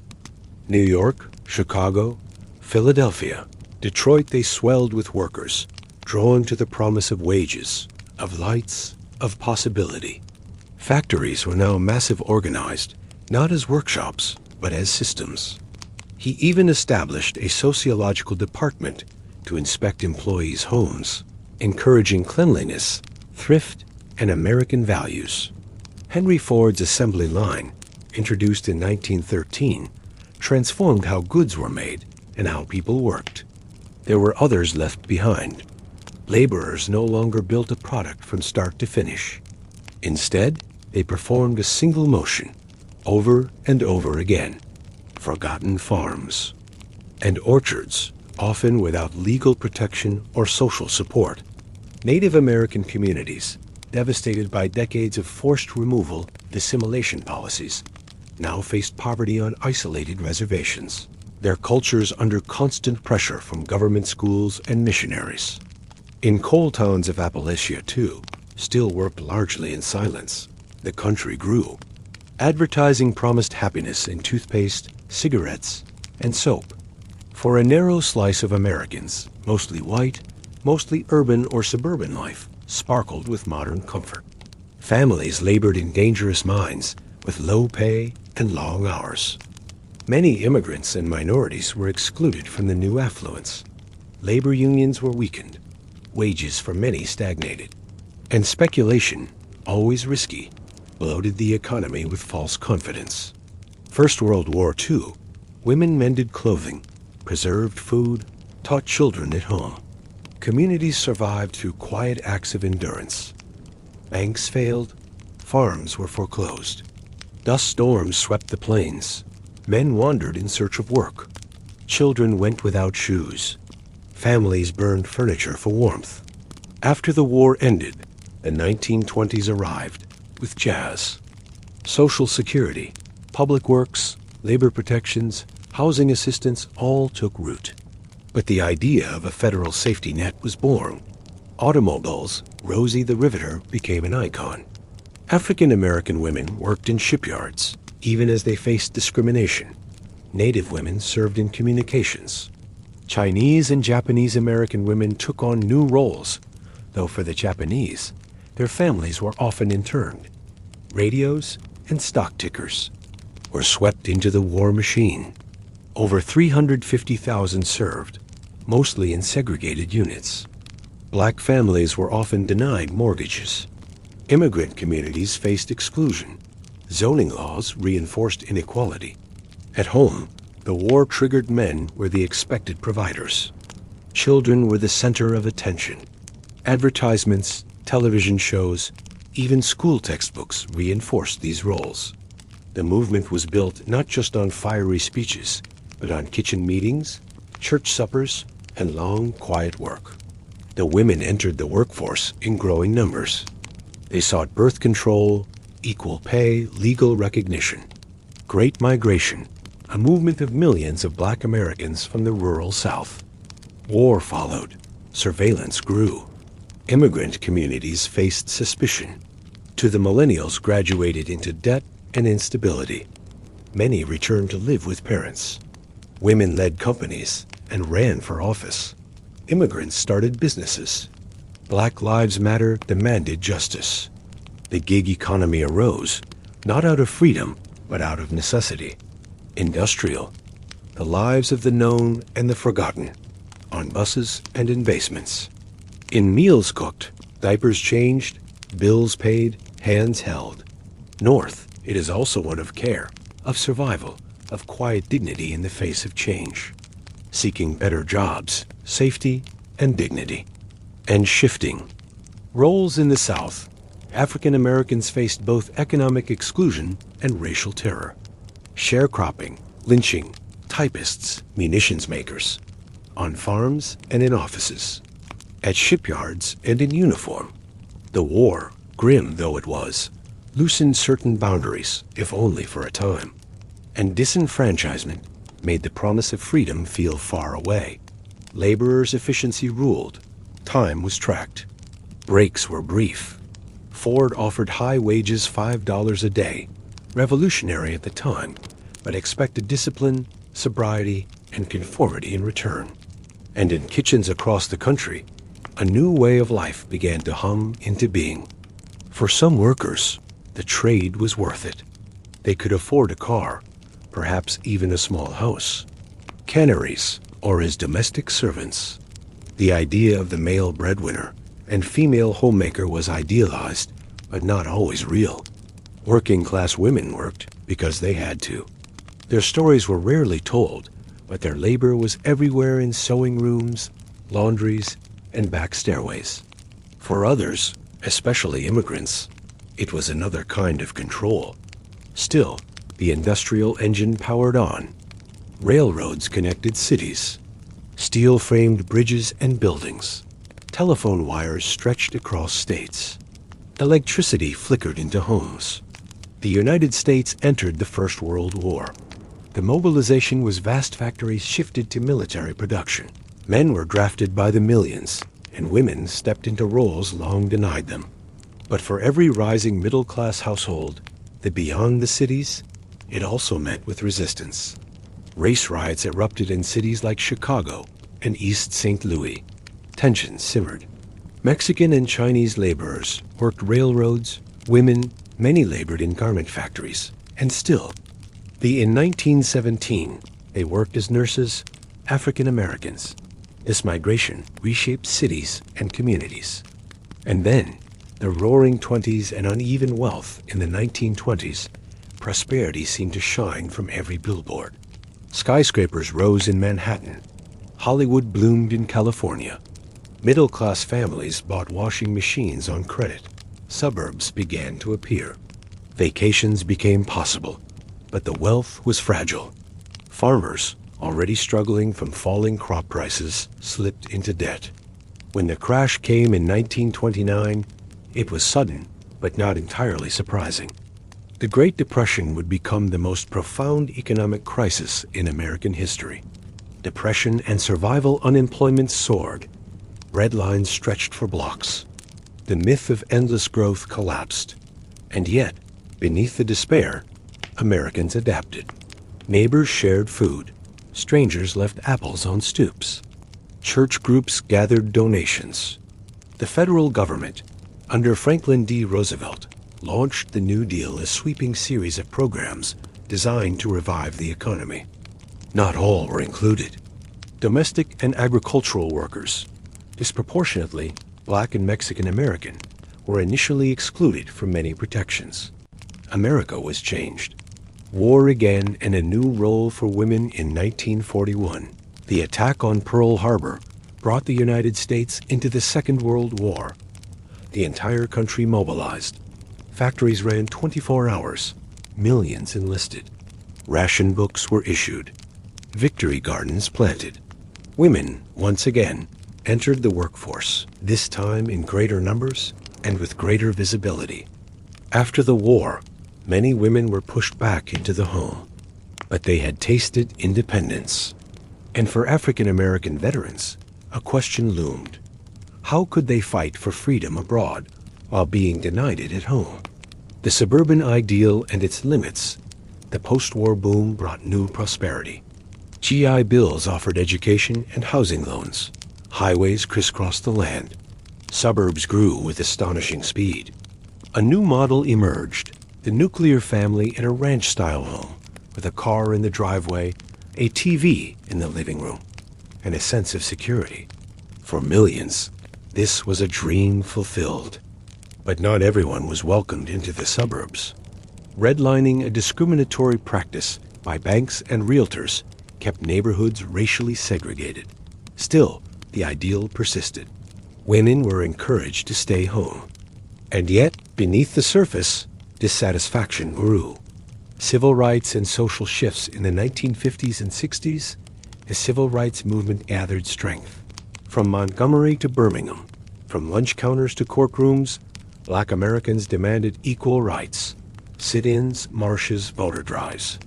Women were central to this effort, organizing, strategizing, enduring. So were children and teenagers. As legal barriers fell, cultural resistance remained.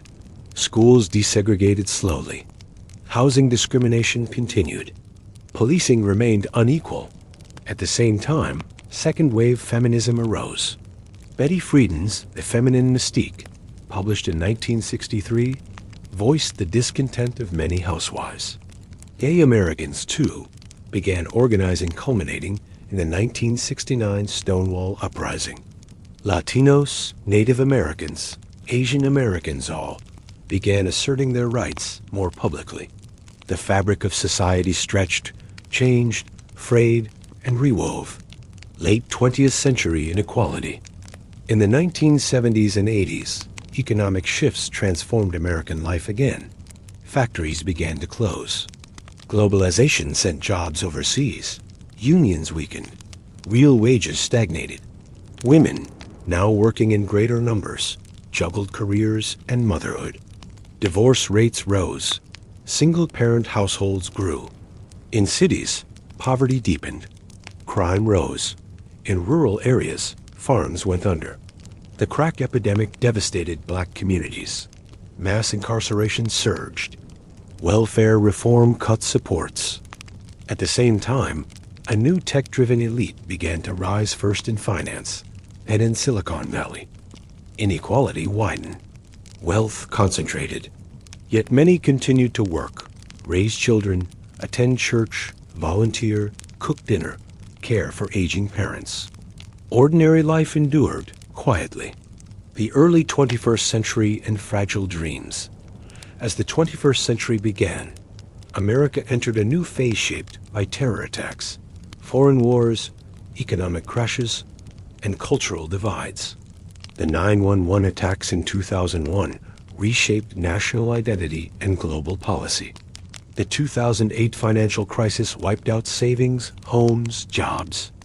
Yet resilience continued. New families formed in new ways. LGBTQ plus Americans gained marriage rights. And amid all this, daily life still beat on. Closing reflection. History in the quiet hours now here we are.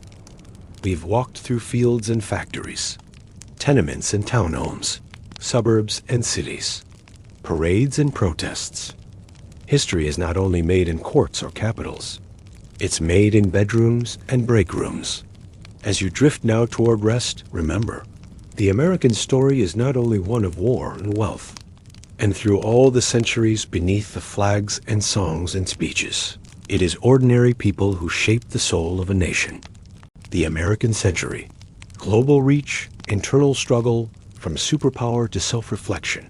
America and the world. Let your thoughts drift now into the soft, flickering glow of a living room television screen. It is the late 1940s. The war is over. Soldiers are returning. Cities hum with cautious optimism. Children race bicycles down wide suburban streets, and kitchen radios fill homes with jazz, news bulletins, and baseball scores. But across the ocean, cities still lie in rubble. The world has changed, and the United States, once a distant observer, now finds itself at the center of global affairs. It is no longer just a nation among many. It is a superpower. And with that role comes a complex blend of responsibility, ambition, and anxiety. The American century has begun. The dawn of the Cold War. The Soviet Union, under Stalin, pushed for communism and centralized control. Trust unraveled quickly. In 1945, as World War II ended, two powers stood tall, the United States and the Soviet Union. Though allies in battle, their visions for the post-war world were fundamentally different. The U.S. advocated for liberal democracy and capitalism. This tension gave rise to what would be called the Cold War, a conflict not of open battle, but of ideology, espionage, and proxy wars. It would shape American life for the next half-century. The climate of fear reached into homes and workplaces, quietly reshaping the culture. Imagine neighborhoods building bomb shelters, children practicing duck and cover drills under their school desks, government pamphlets on radiation exposure tucked beside recipe books. The fear was subtle but pervasive. The war, often called the Forgotten War, was brutal and inconclusive. It ended in a stalemate, with the Korean Peninsula still divided today. At first, the U.S. sent advisors, then troops, then bombs. Over time, opposition at home swelled. Television dramas carried patriotic messages. Movies cast Soviets as villains. Neighbors watched one another just a little more closely. Loyalty oaths were signed. Careers were ruined by suspicion. Draft notices arrived in mailboxes. Lives were altered in an instant. In Washington, Senator Joseph McCarthy held hearings. Artists, writers, scientists, anyone perceived as un-American faced accusations, often without evidence. But behind the paranoia, the world continued to move. Foreign policy and faraway conflicts. While Americans enjoyed post-war prosperity at home, the U.S. government became deeply involved abroad. In Korea, American troops fought under a UN banner to stop communist expansion. But the 1960s and 70s fractured that image. Latinos organized farm workers. The LGBTQ+ community resisted police raids at Stonewall. Voting Rights Acts were passed. Schools integrated. But racism endured. Cities burned in frustration. United space even amid turmoil. The drive to discover persisted. Race as millions watched with breath held. Families gathered around flickering television sets to watch launches that lit up the sky. He said, "One giant leap for mankind." Neil Armstrong stepped onto the surface of the moon, and the Watergate scandal unraveled confidence in government. The president, Richard Nixon, had authorized illegal activities and then attempted to cover them up. It was not the first political scandal in U.S. history, but it was televised. Military spending surged. The Cold War rhetoric returned with sharpness. "Mr. Gorbachev," Reagan declared, "tear down this wall and unavoidable." The AIDS epidemic ravaged communities while the government responded slowly. Incarceration rates soared, particularly for Black and Latino men. The wealth gap widened. It felt near, tangible. Personal computers entered homes. Pop culture boomed TV, blockbuster films, video games. The Soviet Union would soon collapse. The Cold War was over. Imminent. A man repairs a toaster on the kitchen counter. Technological, even if brief. The moon landing symbolized more than technological triumph. Gently computers shrank. Silicon Valley was born. It confirmed a growing sense of disillusionment. More fragmented political era. Institutions could fail. Leaders could betray. Trust had to be earned, not assumed. Satellites orbited. Medicine advanced. Air travel became routine. It represented a dream of progress, of possibility. The tone shifted again, of transcending the limitations of earthly conflict. Reagan era and conservatism resurgent progress. States was not merely a land of industry and the fragile trust in institutions and policy.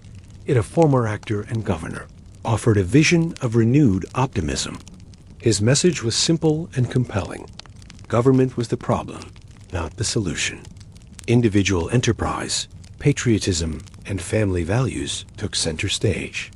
Was a place of ongoing identity crisis, artistic explosion, and radical questioning. Title X opened doors in education. Roe v. Wade affirmed reproductive autonomy. Leaders like Martin Luther King Jr. and Malcolm X were assassinated. In Vietnam, the conflict grew more protracted and painful. Art became political. Fashion reflected freedom. Hair grew longer. Rules loosened. Beliefs shifted. Imagine a young couple watching black and white news footage. Helicopters landing in jungles, soldiers wading through rice paddies, protests swelling on college campuses. The war was long, and when it ended, it did so not with celebration, but with reflection, grief, and for many, bitterness. Vietnam challenged the idea of American infallibility. It sowed distrust in government, and it marked a turning point, a quiet realization that power carried consequences. Cultural shifts at home. Even as America reached out across the globe, profound changes stirred within. The 1950s had offered an image of conformity: neat lawns, white picket fences, Sunday church attendance, and frozen dinners in tidy suburban homes. The civil rights movement, which we visited before, continued to push boundaries. Women sought equality. Betty Friedan's writings, Gloria Steinem's organizing, and countless quiet efforts changed the workplace and home. Methodical damning, tapes, testimonies, lies exposed. Eventually, Nixon resigned, the only U.S. president to do so. Native Americans protested at Alcatraz. Music changed: folk, soul, rock, protest songs. The Vie and Yet in 1969, that's one small step for man. It was a moment of awe of unity. The space race, though rooted in Cold War rivalry, had stirred imaginations. School children studied science with new purpose. Engineers dreamed bigger. Meanwhile, the future no longer felt distant. Watergate, but progress did not mean peace of mind. In the 1970s, the revelations were slow. For many Americans, it marked the beginning of a more skeptical. As the 1980s began, Ronald Reagan, taxes were cut. Business was encouraged. To many, it felt like a restoration. To others, a step backward. Welfare was reduced. Public housing declined. Still, the economy rebounded. Suburbs expanded again.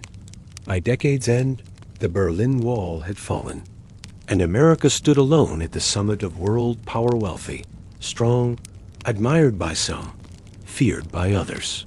But beneath the surface, deeper questions remained. Closing. As we draw this part of the journey to a close, let your thoughts drift gently to a quiet suburban street.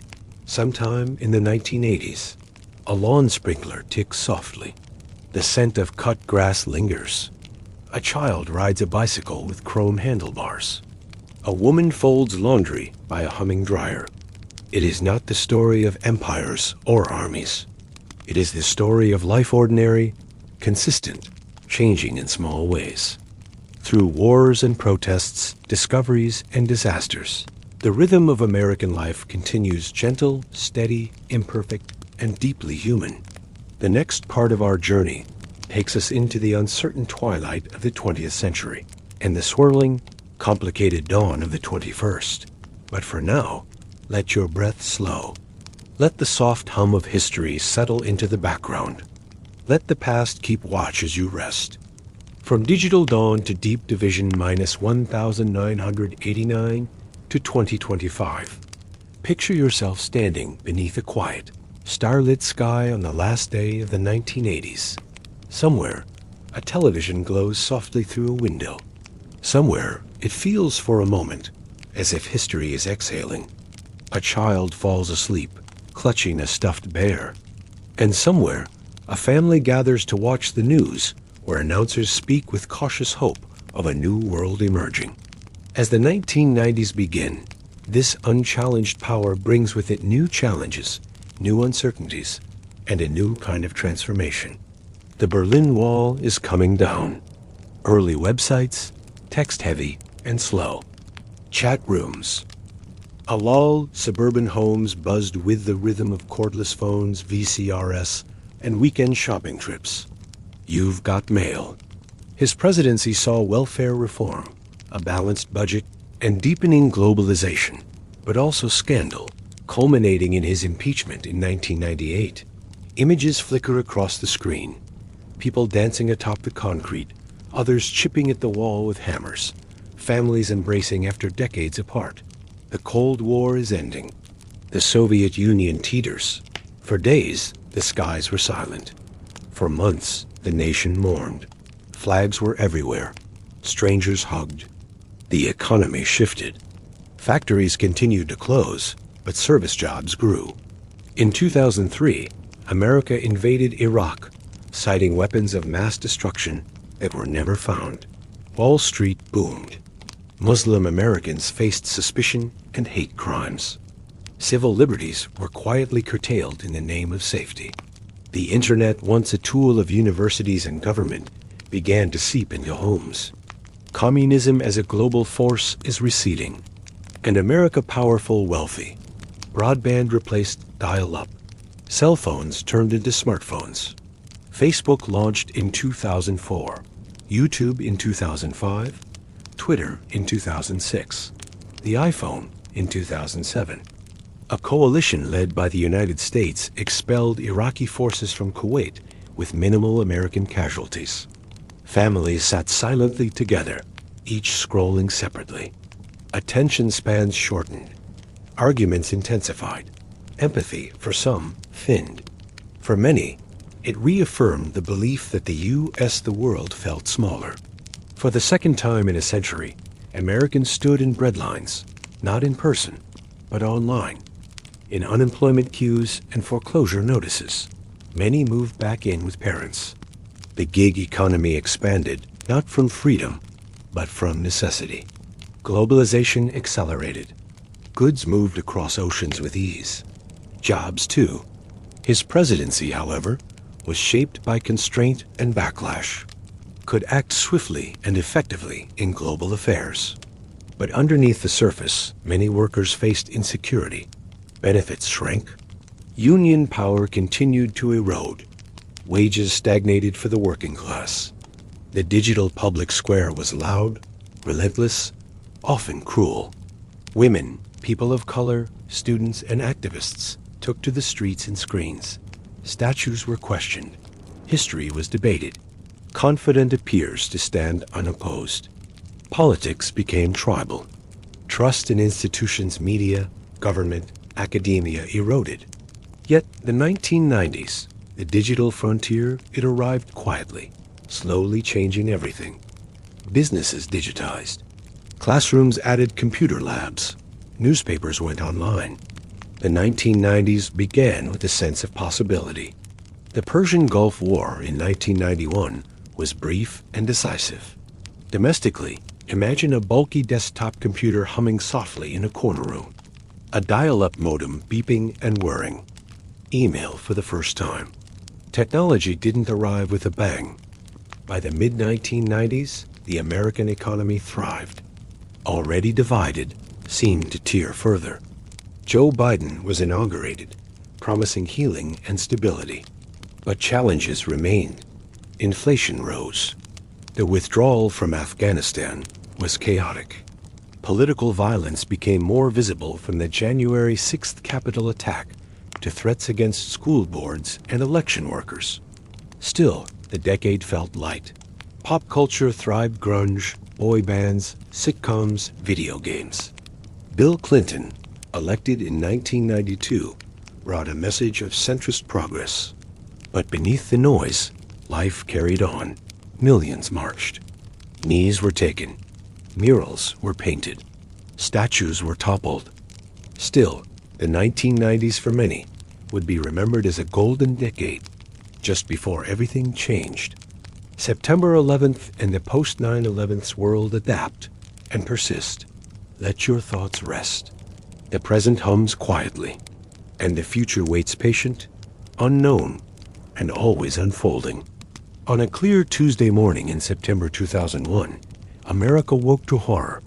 Meals were shared. Gardens were planted. Stories were told. 4 hijacked planes. Twin towers struck. The Pentagon ablaze.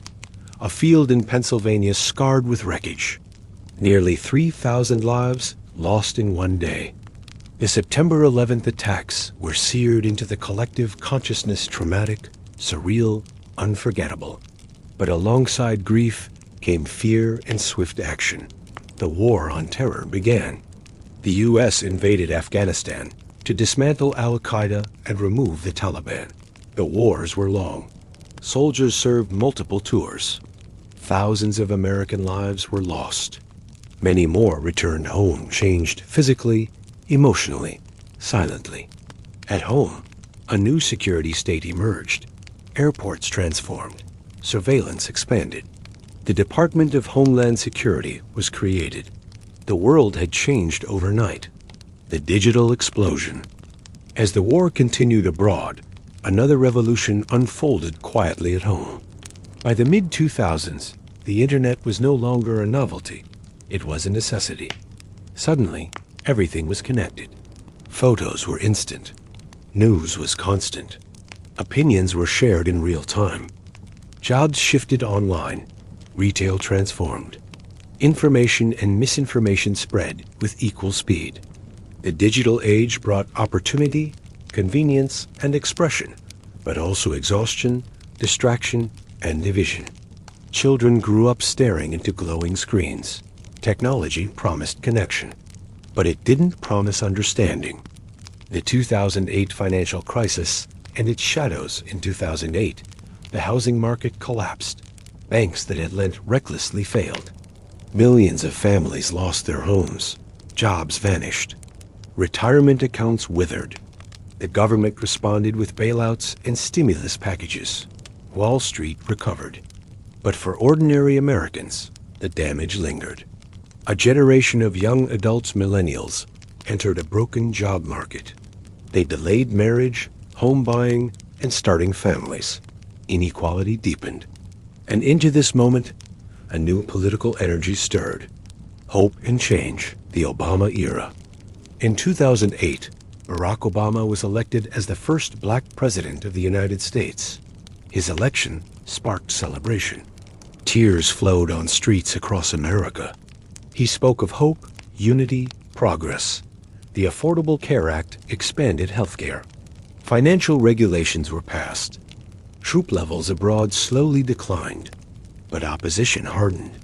Misinformation spread. Racial tensions rose. Gun violence continued. And as the Tea Party gained influence, partisan divides deepened. Obama remained calm, measured, eloquent, but gridlock persisted. Hopes dimmed for many. Still, for many Americans, especially black Americans, his presence in the White House remained deeply symbolic proof that something long thought impossible had become real. A rising divide social media, identity, and culture wars. As the 2010s progressed, the country felt increasingly fractured. Online platforms became political battlegrounds. Every event sparked controversy. Every opinion drew backlash. Movements rose #MeToo, Black Lives Matter, March for Our Lives. Climate change gained urgency. Fires burned. Storms intensified. Young people demanded action, while industries resisted regulation. The tone of American life grew more anxious, more combative. And into this widening gulf stepped a new, unorthodox figure. The Trump presidency in 2016, Donald Trump, a businessman and television personality with no political background, won the presidency. His victory shocked many. He campaigned against elites, against media, against convention. His supporters praised his bluntness. His critics decried his rhetoric and policies. His presidency was a whirlwind. Immigration was restricted. Trade wars erupted. Regulations were slashed. Courts were reshaped. Social norms were tested daily. Twitter became a political tool. Supporters saw strength. Opponents saw chaos. Families argued. Friendships ended. Trust fractured. And then, in 2020, the pandemic arrived. The pandemic and national reckoning, the COVID-19 pandemic brought the country to a standstill. Hospitals overflowed. Masks became political. Businesses closed. Unemployment surged. Schools went remote. Death became a daily number. But the crisis was not only medical, it was spiritual. Isolation strained mental health. Misinformation spread faster than the virus. Essential workers bore the brunt. The elderly died alone. And amid the pandemic, George Floyd's death sparked global protests. America, a new chapter. From 2021 to 2025 and 2021, the pandemic continued. By 2025, Donald Trump had returned to the political spotlight, stirring controversy and loyalty alike. The country remained deeply split by party, by region, by class, by belief. Children were born. Closing reflections. A nation still becoming now. You've journeyed through wars and websites, through protests and pixels. You've seen America rise, falter. It is not a perfect country. It never has been. But it is a living one. And like all living things, it grows sometimes painfully, sometimes beautifully. Let the screens dim now.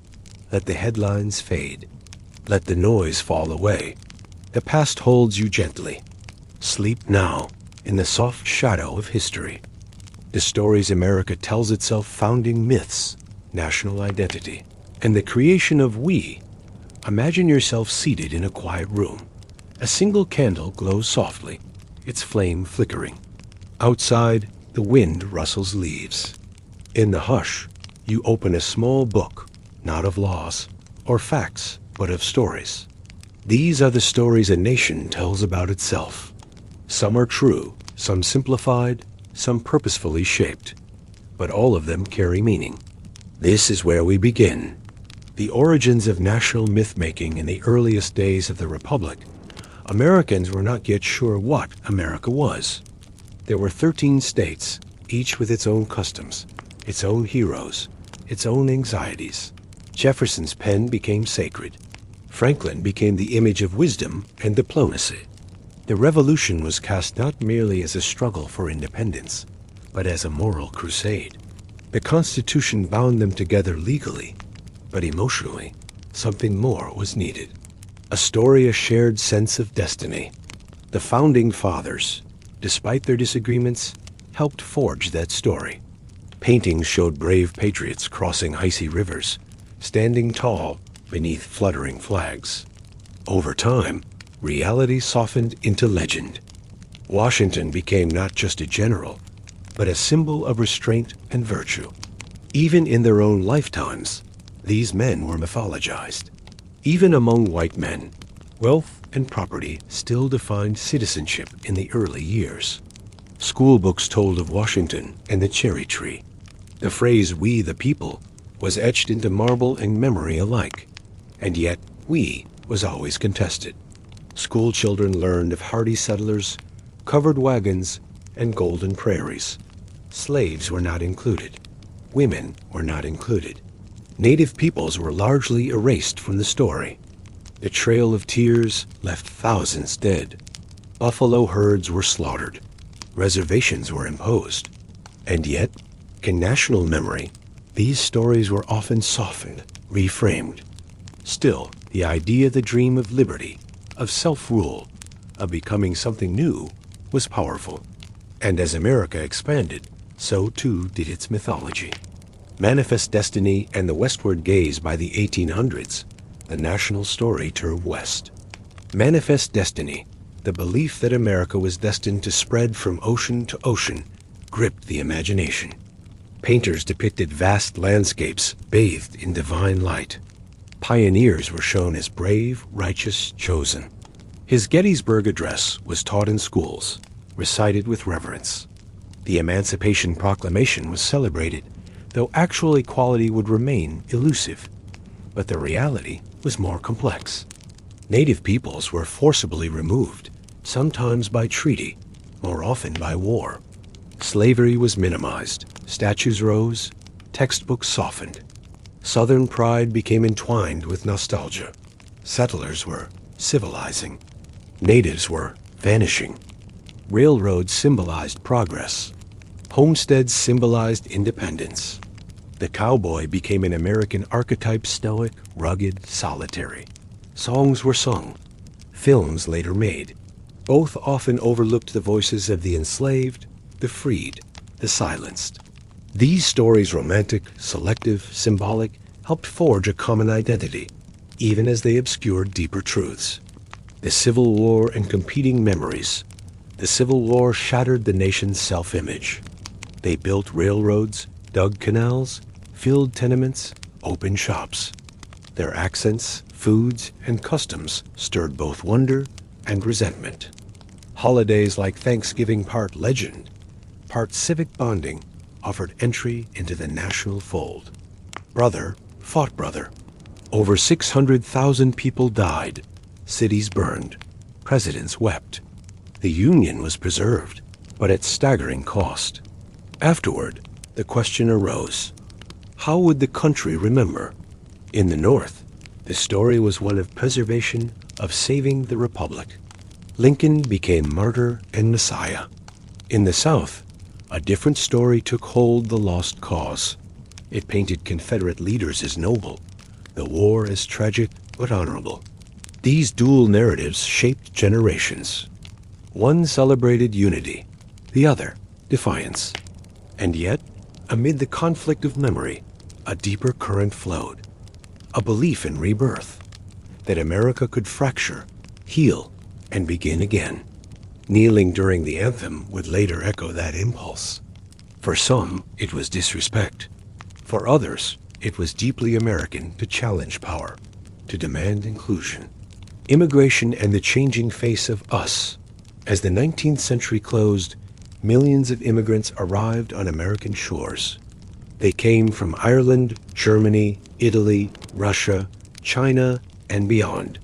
The American dream, work hard, believe, achieve, was told again and again. The national story shifted again. On one hand, America was portrayed as a melting pot of place where anyone could become American by embracing its values. On the other hand, suspicion lingered. Laws were passed, quotas enforced, xenophobia flared. The idea of America as land of opportunity, of freedom, rights, and the struggle for music sang of resistance. Literature exposed injustice. Films told news stories. A more reciting the pledge. Think of an elder placing a flag in the ground each Memorial Day. Think of a mother explaining to her child why they march, why they vote, why they hope. Perfect story. Of destiny was reinforced. Still, public rituals welcomed newcomers, not always fairly. A mother grieving at a border fence. These are American stories too, but persistently. Naturalization ceremonies ended with the Pledge of Allegiance. Immigrant children learned songs like My Country, 'Tis of Thee. Ellis Island became a symbol. So did the Statue of Liberty. Give me your tired, your poor, the inscription read. It was not always lived, but it was often believed. Once silenced communities began to assert their place in the national story. Black thinkers, indigenous scholars, and Latino leaders challenged textbook histories. LGBTQ+ Americans, long relegated to the margins, demanded not just tolerance, but celebration.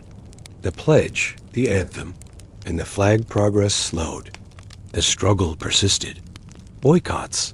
The founding fathers were admired for their vision and critiqued for their slaveholding. Statues once revered became subjects of debate. Sit-ins, these were acts of narrative correction. New voices entered the national story.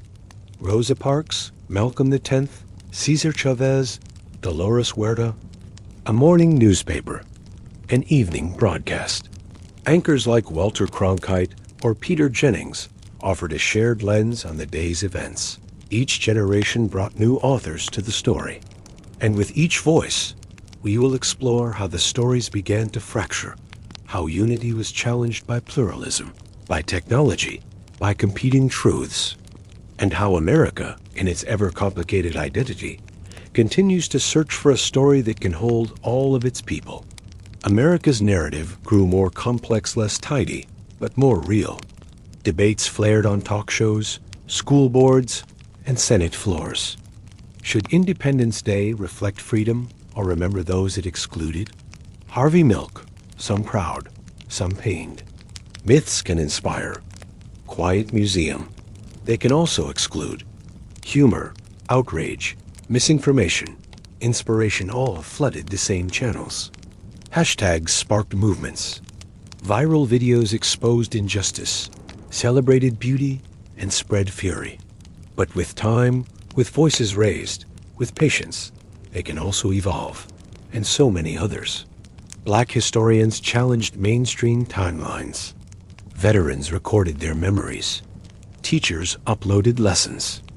Superhero films dominated box office's myths for a modern age, offering both escape and moral clarity.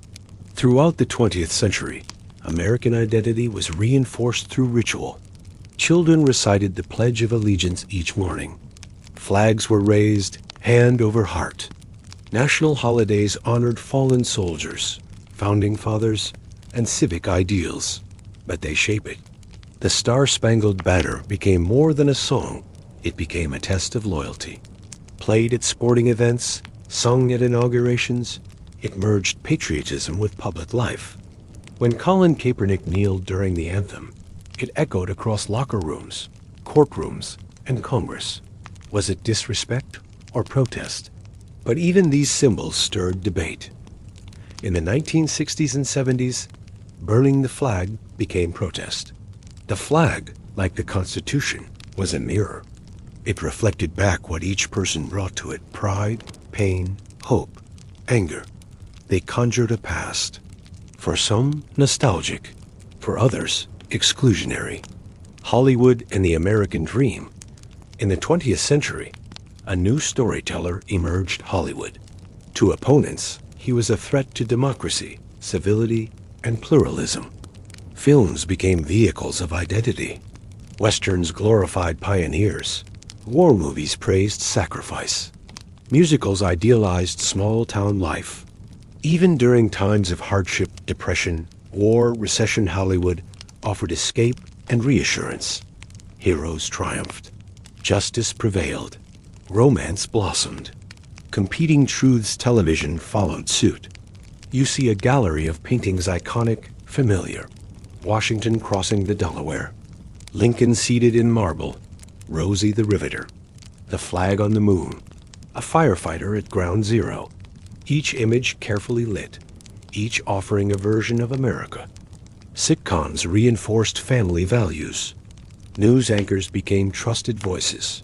Commercials sold not just products, but lifestyles. And through it all, let the past keep watch as you sleep, and the future wait in patient silence. Not always accurately, civil beginning in the mid-20th century.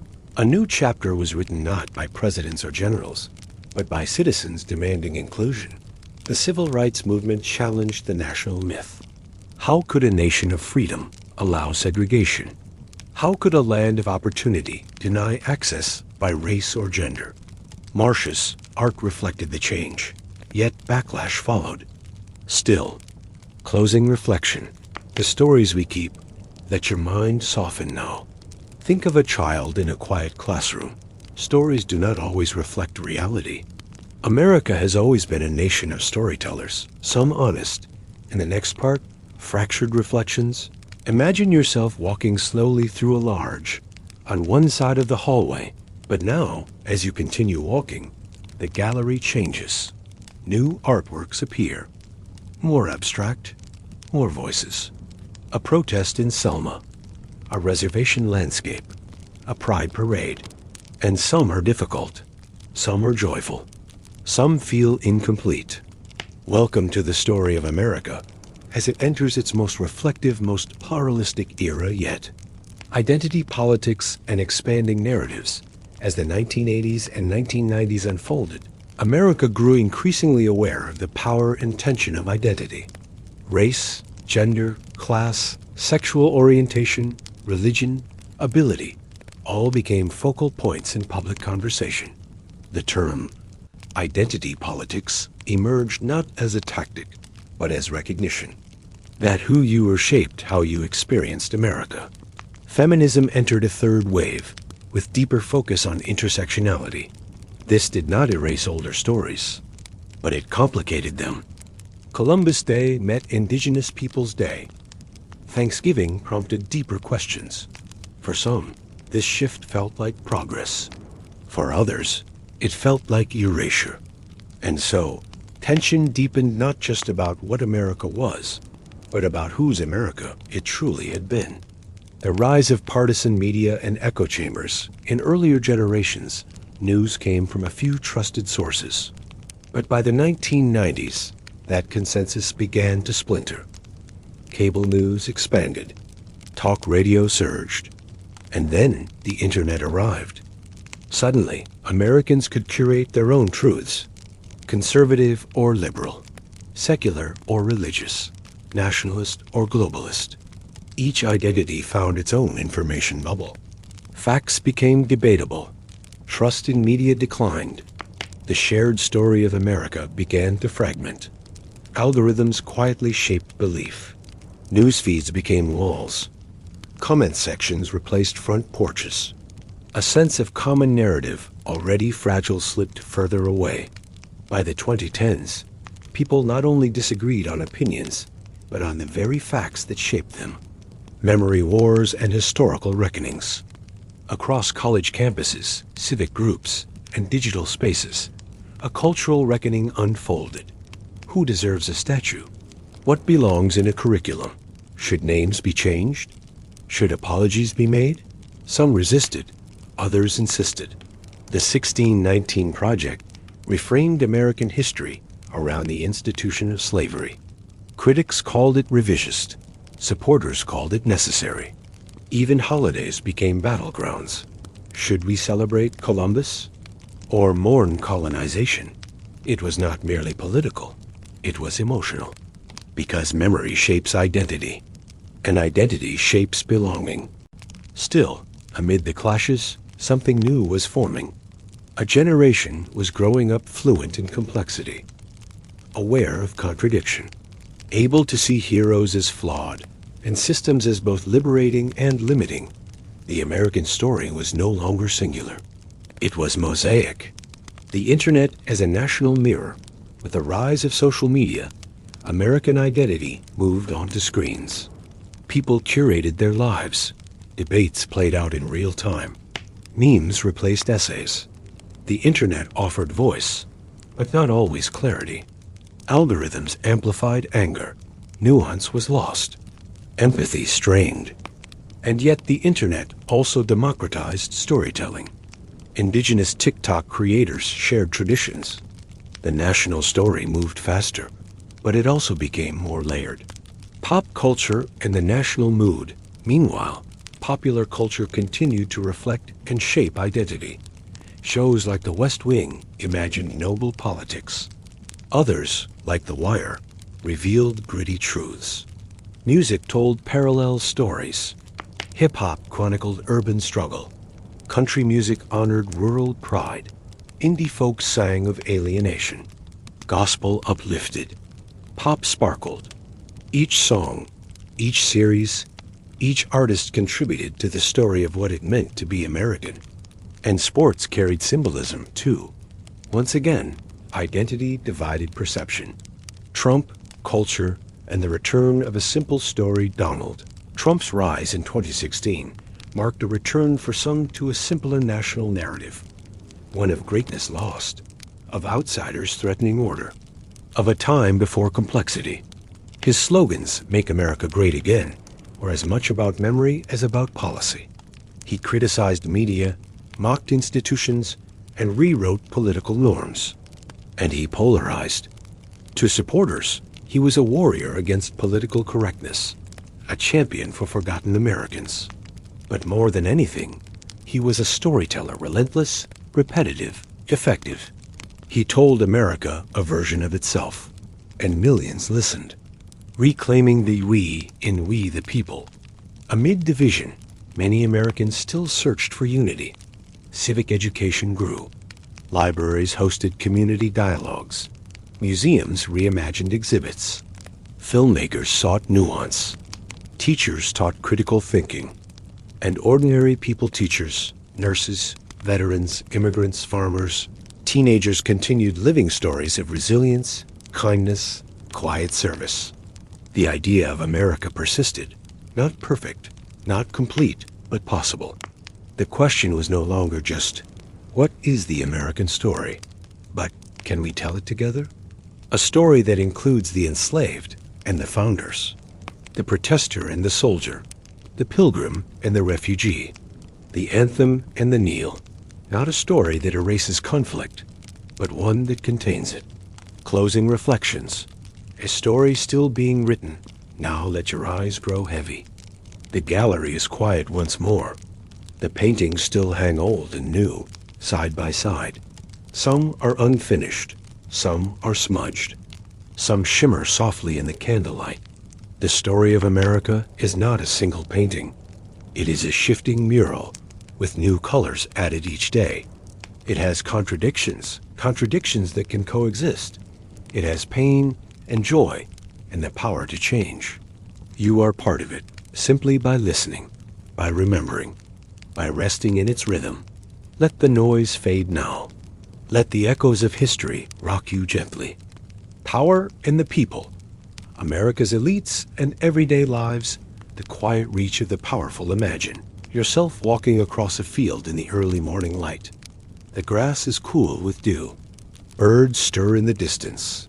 Far off, you see a large white house with tall columns, majestic, serene. You pause and think, who lives there? Inside such houses, whether plantation mansions, marble government buildings, Wall Street offices, or gated estates, decisions are made. Quiet meetings, handshakes, signatures on parchment or glowing screens. Yet outside, beyond those tall gates, life unfolds differently. This is a story of contrast, of how the few influenced the many, of how decisions made in boardrooms, parliaments, and drawing rooms rippled outward into homes, onto farms, into the very rhythm of ordinary American life.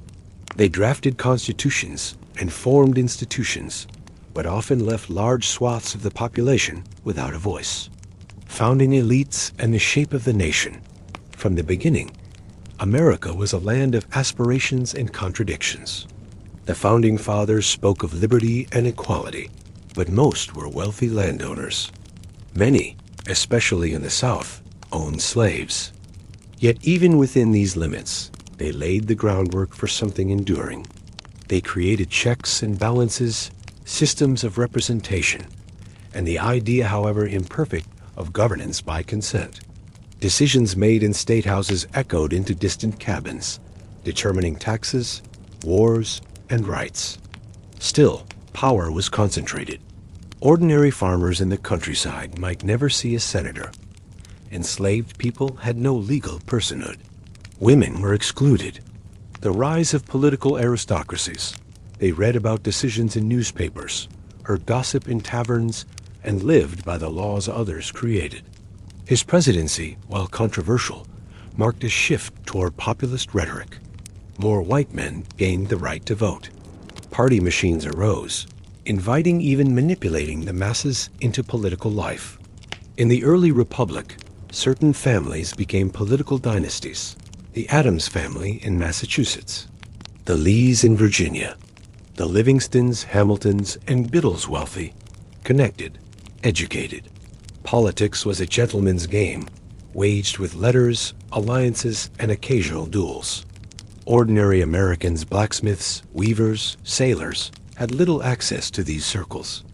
Still, the early 19th century brought change. Andrew Jackson styled himself the man of the people. Their fortunes were vast, so vast that ordinary people could hardly imagine them. But even then, true power remained with the connected, the landed, the well-spoken. The elite wrote the scripts. The people lived them. Industrial titans and the Gilded Age. As the 19th century gave way to the 20th, a new elite emerged, not from old bloodlines, but from industry. The Gilded Age was named not for gold itself, but for something thinly covered in it.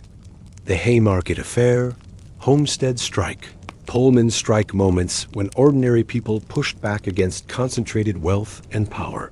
Names like Rockefeller, Carnegie, Vanderbilt, and J.P. Morgan dominated headlines. They built railroads, oil empires, steel conglomerates. These men, called captains of industry by admirers, robber barons by critics, shaped the country's physical and financial landscape. They funded museums, built universities, and donated libraries. Yet at the same time, their factories demanded long hours, low pay, and dangerous conditions. Bureaucracies grew. Agencies were formed alphabet soup for a hungry nation. A steelworker in Pittsburgh might never know Carnegie, but lived by his timetable. To the elderly, Social Security became a new promise.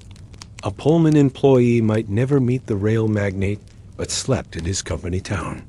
Labor strikes broke out, and gradually, reform followed.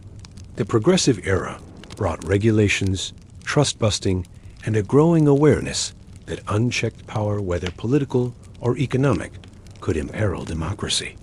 Only a handful knew. But when the bombs fell on Hiroshima and Nagasaki, their impact rippled across the globe. Roosevelt's and the reach of government in the 20th century. Government became a more central player in shaping lives, and with it, a new kind of elite emerged: the public intellectual, the civil servant, the reformer. Theodore Roosevelt, with his Rough Rider image and progressive agenda, took on monopolies and championed conservation. His distant cousin, Franklin Delano Roosevelt, redefined the relationship between the federal government and the people. They paid taxes that funded weapons they'd never see. During the Great Depression, FDR's New Deal created programs, jobs, and safety nets. To the unemployed, a job through the Works Progress Administration was salvation. To farmers, subsidies brought relief. FDR was patrician in matter, but his policies reshaped ordinary life. Radio, his fireside chats, brought his voice into kitchens and parlors. Suddenly, the president felt close. The elite no longer wore only top hats. They now occupied television screens, policy briefs, and press conferences. War, secrecy, and the national security state. Voting Rights Act, social, symbolic. School desegregation reshaped access, but disparities persisted. World War II brought unity, but also new concentrations of power. The Manhattan Project, cloaked in secrecy, developed atomic weapons. Who was heard? Who was invisible? The Cold War that followed birthed a vast military-industrial complex, a phrase later warned against by President Dwight D. Eisenhower, himself a general. Corporate titans and jobs, Zuckerberg. These elites were often young, hoodie-wearing, invisible, and yet ever-present, informal. Bezos, Musk, they built platforms, often for both. Inside, the scent of bread lingers. A man sits at the kitchen table, calloused hands folded. A woman checks the oil lamp. Children sleep upstairs, tired from school and chores. They depended on their neighbors, their animals, their tools and luck. But the rhythms of their days were shaped less by laws than by the stubborn ground and the fragile weather. Shaped behavior, amassed fortunes. If you will, a farmhouse on the edge of a prairie. For every statue erected in marble, there was a stone laid by an unnamed hand. Digital power, government contracts, intelligence agencies, think tanks, and surveillance programs. These became part of the new elite infrastructure. And ordinary citizens? During wars, they sent sons to fight and picked up tools in factories. During peace, they wrote letters, organized church events, and raised the next generation. They practiced duck and cover drills. They watched the skies for missiles. Their prayers filled rooms. Their courage filled gaps when illness, poverty, or war tore families apart. Secrecy became a kind of power, and trust, a fragile bond, was often stretched. Others stayed in expected roles, but their influence was no less real. Their bodies carried the weight of the machine age. E-commerce reshaped shopping. Algorithms determined what news people saw. Fathers carried lunch pails to work each morning. Many were injured. Some joined unions. They wanted stability.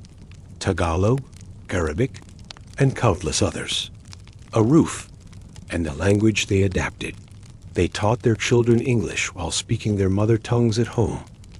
Of hope, a warm meal. They kept going. Chinatown, the Polish triangle patches in the American quilt. Fewer still wielded influence, but every classroom, every clinic, every checkout line bore their presence. The quiet dignity of doing one's job well, a future for their children. Others endured quietly. They worked in slaughterhouses. They drove taxis, baked bread, stitched garments, built homes. What ads followed them? What voices were amplified? Civil rights, cultural elites, and changing norms. Their homes lacked heat, their neighborhoods lacked clinics, their futures often felt out of reach. In the 1960s and 70s, the cultural elite began to shift. Not suitcases, rarely photographed, but they lived fully dreaming, laughing, grieving, hoping. With dreams, they share recipes, babysit neighbors' kids, sing in choirs, volunteer at food drives. Systems that excluded, not guarantees. Their fingerprints are in the foundations of every major city. Hollywood actors joined marches. Professors debated war. Artists questioned authority. Journalists uncovered scandals. A farmer wiping sweat from his brow as the sun sets. A grandmother teaching her grandson to bake. The Pentagon Papers. Watergate. Investigative journalism held the powerful to account sometimes. Meanwhile, the civil rights movement exposed another kind of elite dominance, racial, economic, institutional. From lunch counters to courtrooms, ordinary people challenged structures built to exclude them. The victories that followed the Civil Rights Act, the dignity of labor, the comfort of routine, the steady, enduring presence of those who simply keep going. And a new awareness grew. That power wasn't only political or economic. It could be cultural. Who got to speak? Modern. In recent decades, a new class of elite emerged not through factories, but through code. Silicon Valley became the new Wall Street. Some never voted, but they shaped cities, filled classrooms, and gave the nation one of its greatest inheritances: resilience through diversity. And how, in their own small ways, they shaped the course of the nation from the ground up. Names like Gates, social media redefined communication. Unlike industrial barons of old, but their reach was vast. A teenager in Kansas might unknowingly rely on decisions made in a San Francisco boardroom. A small business in Georgia might fold after a platform tweak in California. The power was digital. Closing reflections. Distance and intimacy. Let yourself settle now. Across centuries, America's elites, however defined, have shaped the nation's path. Sometimes for good, sometimes for profit. Yet the story is not only one of distance. For every decision in Washington, there was a letter from a teacher. For every policy crafted by economists, there was a parent balancing bills. Power may be concentrated, but history is lived by the many. In the next and final part of this segment, we'll explore how ordinary Americans quietly, persistently navigated these tides of power. The ground beneath the Capitol, the quiet builders of America. Imagine it is dusk. A low wind rustles through the stalks of corn. They are not famous. They may never travel far. But they are America. And theirs is the story we now tell. The agrarian backbone, farmers and the rural majority. For much of American history, the farmer was not just a symbol but a reality. From the colonial yeoman with a few acres and a plow, to the homesteader in the West, to the Dust Bowl survivor in the 1930s, farmers were the quiet engine of the Republic. They woke before dawn. They studied the skies. Their days moved with the sun and seasons.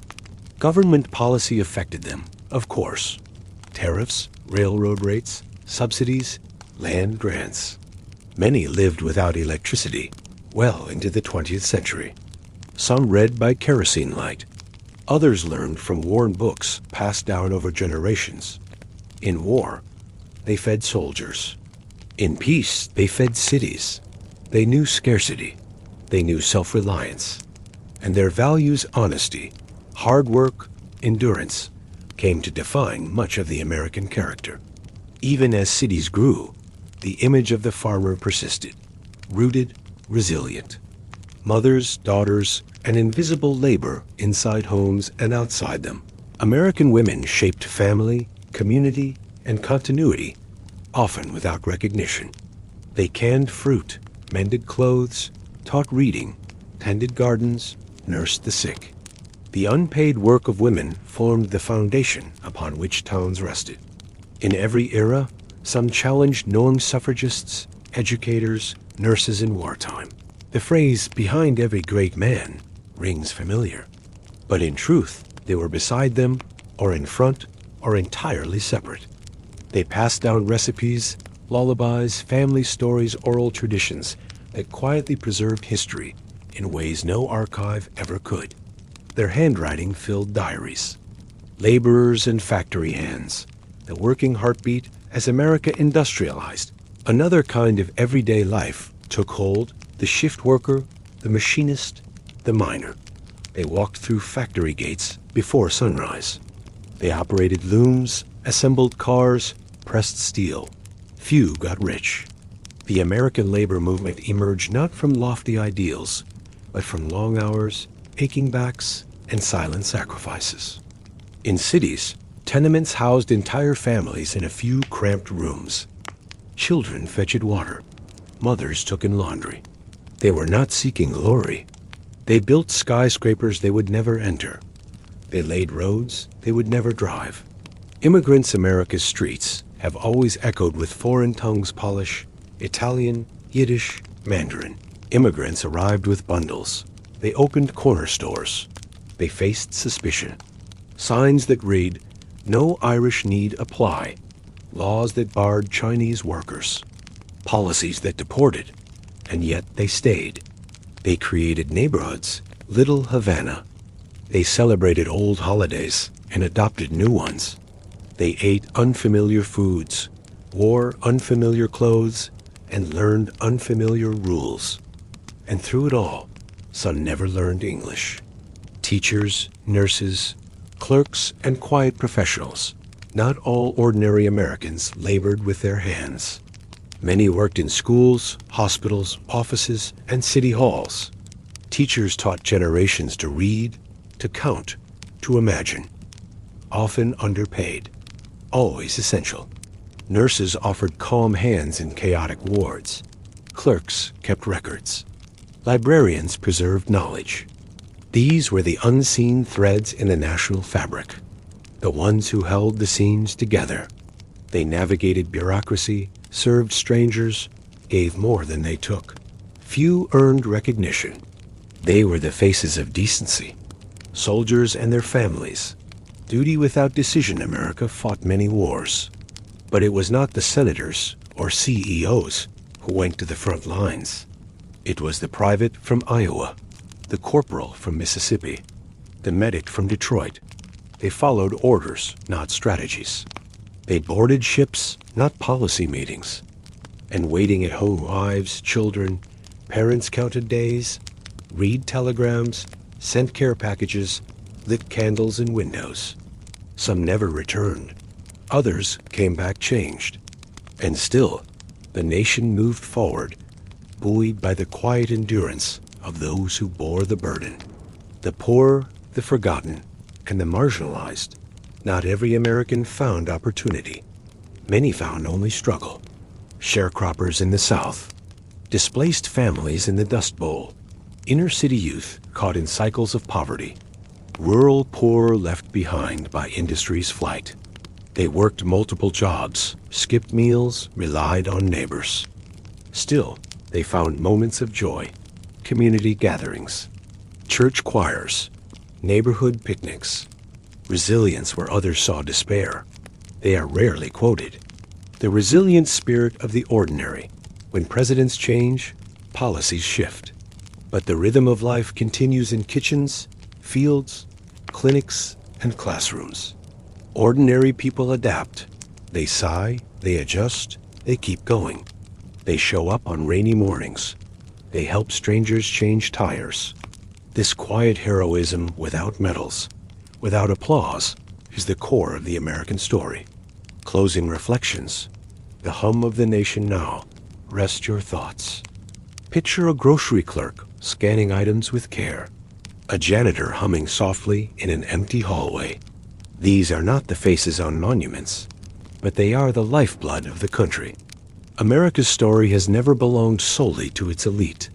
It lives in the millions who keep it running, who make beds, who make calls, who make space for one another. As you drift toward sleep, carry with you the hum of their lives. They are the quiet soul of a noisy nation. The foundations beneath our feet, infrastructure, technology, and the shape of American life rails, roads, wires, and water, building the bones of a nation. Imagine a dirt path winding through a forest. In the distance, the sound of a wagon wheel creaks gently.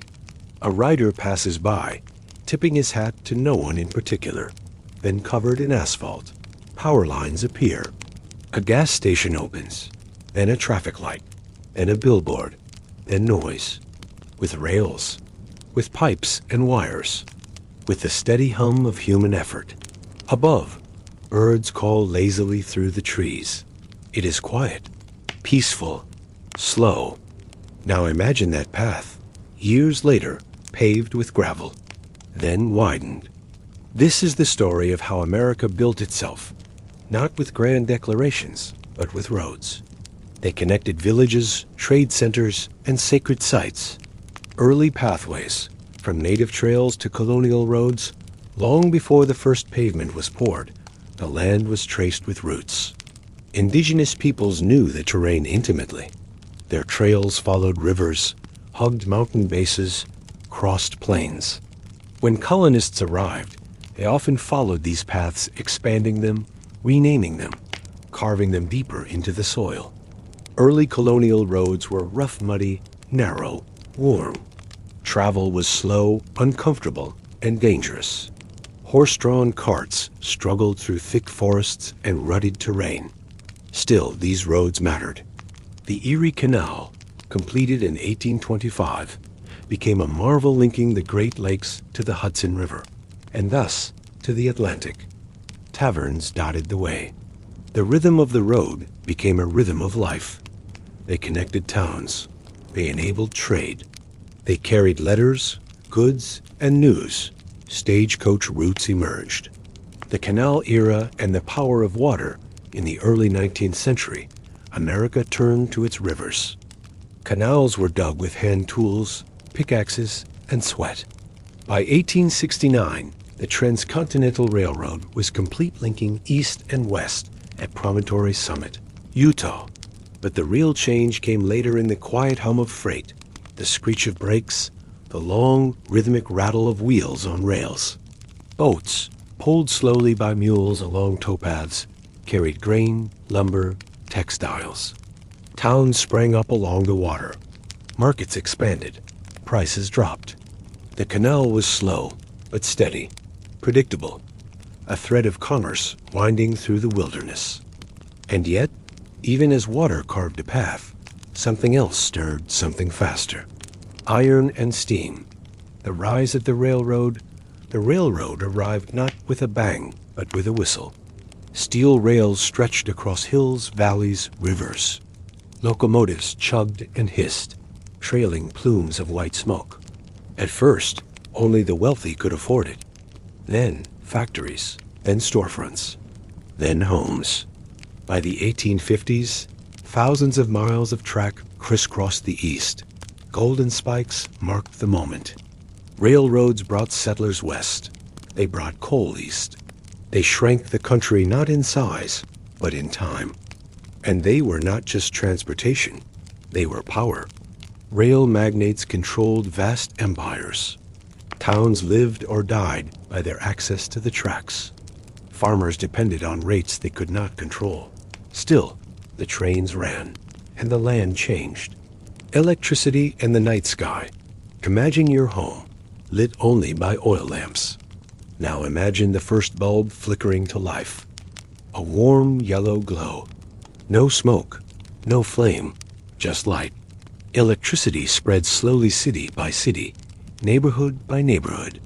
The Rural Electrification Administration, launched during the New Deal, brought power to farmhouses, barns, and crossroads where kerosene had once ruled. And with electricity came more than light. It brought washing machines, radios, refrigerators, heaters. Life changed not dramatically, but incrementally. Cars polluted. Traffic consumed hours. Independence grew, but so did isolation. Nights grew longer. Chores grew shorter. Comfort expanded. And still, many remembered the darkness fondly. Roads, cars, and the open highway, the automobile reshaped American life more than perhaps any other invention. Early roads were patchy and unpaved. But with Henry Ford's Model T and assembly line manufacturing, cars became attainable. Their names are not etched in stone, but their work keeps modern life moving. Soon, asphalt rolled across the land. The Federal Aid Highway Act of 1956 launched the interstate. Highway system tens of thousands of miles connecting coast to coast. Motels sprang up. Fast food chains. Suburbs. The country moved faster. Vacation became the road trip. Commuting became routine. But with roads came change, good and bad.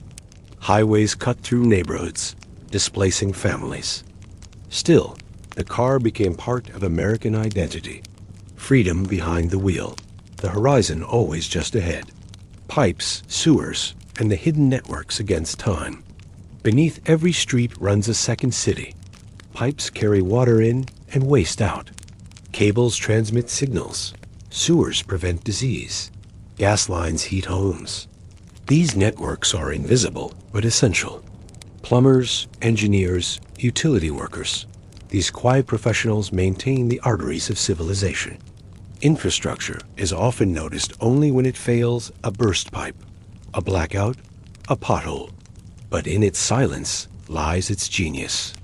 Each thread is a rail, a road, a wire. Each thread hums softly. Together, they form a fabric. Clean water, indoor plumbing, reliable heat, once luxuries, now expectations. And yet, in many corners of the country, these promises remain incomplete. Bridges, dams, and engineering marvels. Its ring, once sharp, now a memory. The structure of everyday life shifted into the intangible. Across canyons, Over rivers, across bays, bridges became the icons of connection. The Brooklyn Bridge in New York, the Golden Gate in San Francisco, the Hoover Dam in Nevada. These were not just structures, they were symbols of ambition, of unity, of belief in progress. Workers suspended above chasms, concrete poured in heat, steel riveted by hand. These were labors of pride and peril. Students submitted essays. Authors composed books with carbon copies and correction tape. They processed data with punch cards. They were expensive, temperamental, revered. They stood against gravity, against doubt. These were humble, blinking boxes with green text and floppy disks. And they endured. Closing reflection, stillness and movement. Now, close your eyes. A student could store hundreds of pages on a square piece of plastic. An artist could draw with pixels instead of ink. Picture a map not of states or borders, but of threads. This is America's hidden skeleton. You do not see it, but you walk it every day. You hear its hum in the walls. You ride it to work. You rest upon it. It is not loud. It is not fast. It is simply there. In the next and final part of this segment, we will explore the digital revolution, how the world went from cables to signals, from typewriters to screens, and how, quietly, the digital transformation of a nation. Imagine yourself in a quiet room, a small desk, a chair, a window with sunlight streaming through. On the desk rests a black rotary telephone. Its shape is familiar. Tick-tock, platforms that allowed anyone to speak, to record, to share. Now, imagine the phone begins to vanish gently, gradually, until in its place appears a sleek, glowing rectangle. A smartphone, silent, waiting. A farmer could post harvest photos alongside a tech worker's brunch. Algorithms decided what you saw before you could even ask. In that transformation lies the entire digital age. From typewriters to terminals, the first hints of a digital future in the mid-20th century. American offices were filled with the rhythmic clatter of typewriters. Clerks typed memos. Then came the mainframe's large, humming machines housed in university basements and government buildings. By the 1970s and 80s, personal computers arrived. Apple, IBM, Commodore. Everywhere. A camera for meals. A clock, a calendar, a mirror, a bank. But they hinted at something profound, the possibility of individual digital power. A factory worker could now write a letter on a screen. A child could learn coding in a small town. A nurse could schedule shifts with an app. A lost hiker could summon help with a single tap. It was slow. It was awkward. But it was beginning. The internet arrives. From curiosity to necessity, in the 1990s, the internet crept into American life, not with fanfare, but with dial-up tones and cautious curiosity. A Letscape, Hotmail. People typed www and waited. At first, it was novelty chat rooms, emails, digital encyclopedias. Then it became routine. Websites replaced phone books. Search engines replaced librarians. Online shopping began. Banking moved onto screens. Maps folded into apps. Dining tables became desks. Screens became the only windows to the world. By the early 2000s, the internet was no longer an add-on. It was infrastructure. Cable modems replaced phone lines. Wi-Fi became ubiquitous. Entire households went online and stayed there. The country did not vote on this transformation. It simply happened gradually and all at once. Social media, the echo of the nation's voice, then came the networks. Facebook, Twitter, YouTube, Instagram. A teenager in Montana could debate with a scholar in Massachusetts. Social media democratized communication, but also fragmented it. News became personalized. Facts became contested. Still, it connected. Families stayed in touch. Old classmates reconnected. New friendships bloomed.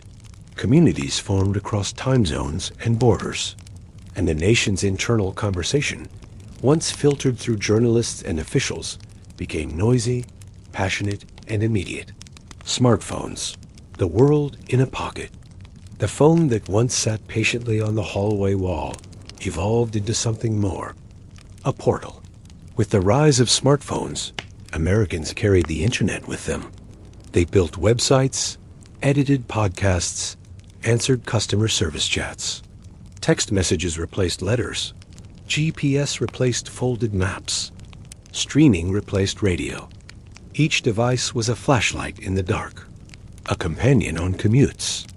And though often criticized for distraction, these devices offered real power. An immigrant could video chat with family across oceans. Technology bent the shape of life, not by force, but by invitation. Remote work, remote learning, remote everything by the 2010s. Digital life became not just common, but essential. Cloud storage, video conferencing, online universities, virtual doctors. In 2020, the COVID-19 pandemic accelerated the shift. Offices emptied, classrooms closed. For millions, Zoom meetings replaced hallway chats. Online grocery orders replaced checkout lines. Telehealth replaced waiting rooms. Technology once, a tool became a lifeline. Each home, each phone, each router emitting a soft digital glow. And even after the pandemic receded, the imprint remained. Many never fully returned to their old routines. A video call brings a grandmother's voice to a childless ear 1,000 miles away. Digital infrastructure had become part of daily survival. Digital divides, who connects and who waits, yet access was not equal. Rural areas lagged, inner cities struggled. Not every child had a laptop. Not every home had broadband. The digital divide became a new form of infrastructure, gap one not of concrete, but of connection. Federal programs aimed to expand access. Libraries offered free Wi-Fi. Nonprofits distributed tablets. Still, disparities lingered, and with them, new forms of inequality. Because in the digital age, connection is opportunity. Without it, a job is missed. A form goes unfiled. A class is skipped. A voice goes unheard. Digital labor and the new working class. As factories closed and physical labor declined, a new kind of job arose rooted not in steel or soil, but in keystrokes and clicks. Gig work. Remote freelancing. App-based delivery. A person might drive for Uber in the morning, design logos in the afternoon, and tutor English at night, all from a laptop. Flexibility increased. So did instability. Health insurance, retirement, labor protections, these often lagged behind. But this was a new working class. Quiet, adaptable, spread across the country, but united by connectivity. They worked in cafes, spare bedrooms, co-working spaces. The economy moved into the ether.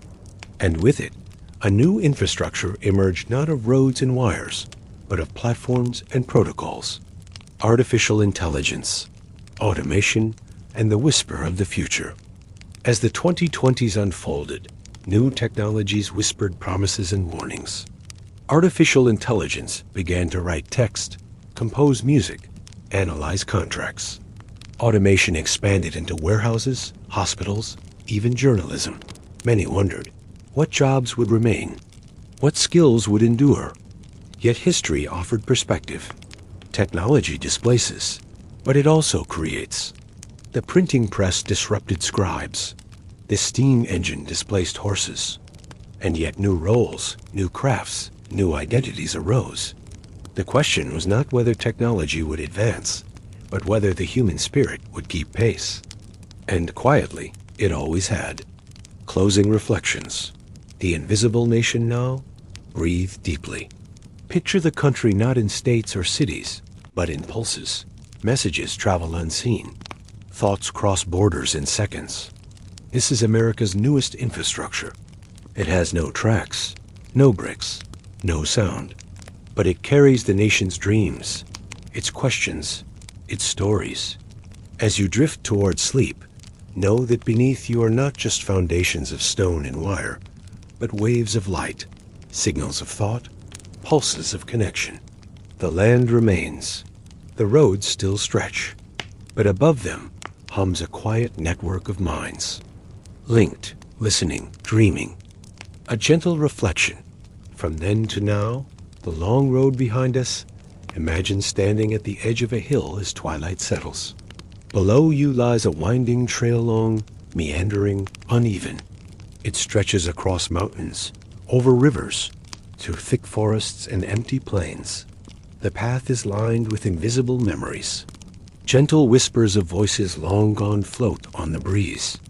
We pause at this quiet overlook, look back over the many miles we've traveled, and reflect on how this nation came to be, not only in the thunder of great events, but in the whisper of ordinary lives. Faint echoes of footsteps, wagon wheels, marching boots, quiet prayers, laughter, and weeping drift through the trees. This is the path of American history. And now, in this final part of our journey together, we slow down. Let us take one last, calm step into the past. The birth of an idea, wind-carved sails crossing the Atlantic, carrying people seeking wealth, seeking refuge, seeking new beginnings. Colonies were carved into the edge of a continent. Towns were built. Fields were cleared.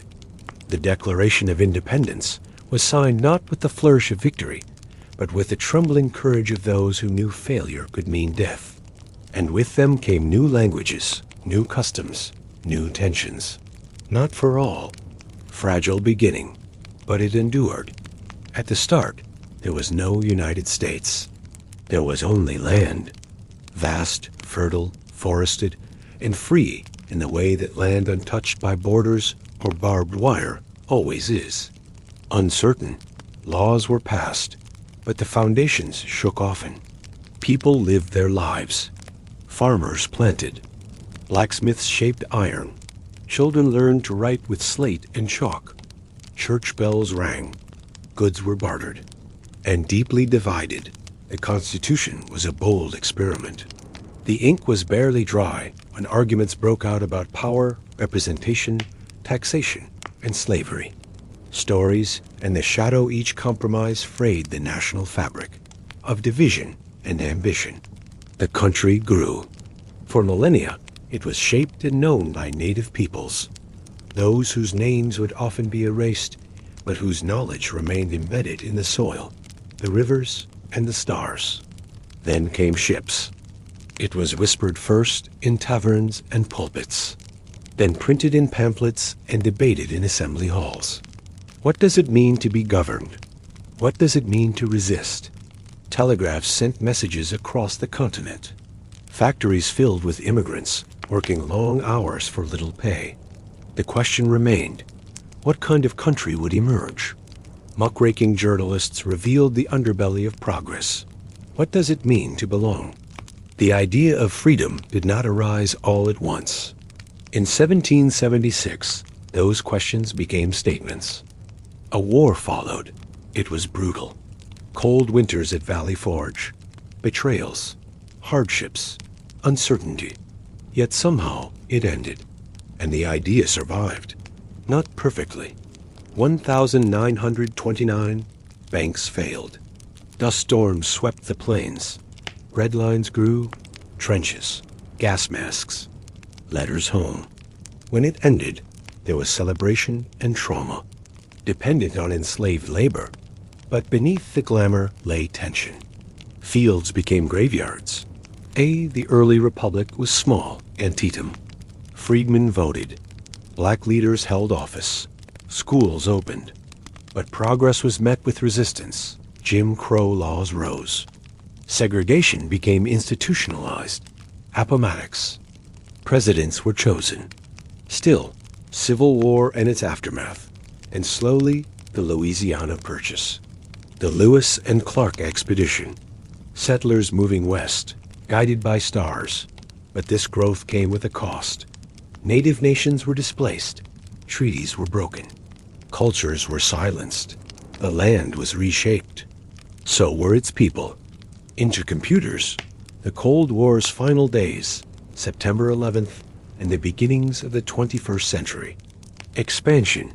You are not required to carry its weight only to understand its path. People lived. Sharecroppers tilled fields. Grandparents told stories on porches. Black churches became centers of strength and culture. It had been a century of both horror and hope, marked by global conflict, astounding technological leaps, and transformative social movements. But now, a new era waited quietly at the doorstep. And just like that, the 21st century began. By the mid-19th century, the United States stretched from ocean to ocean, but it was a house divided.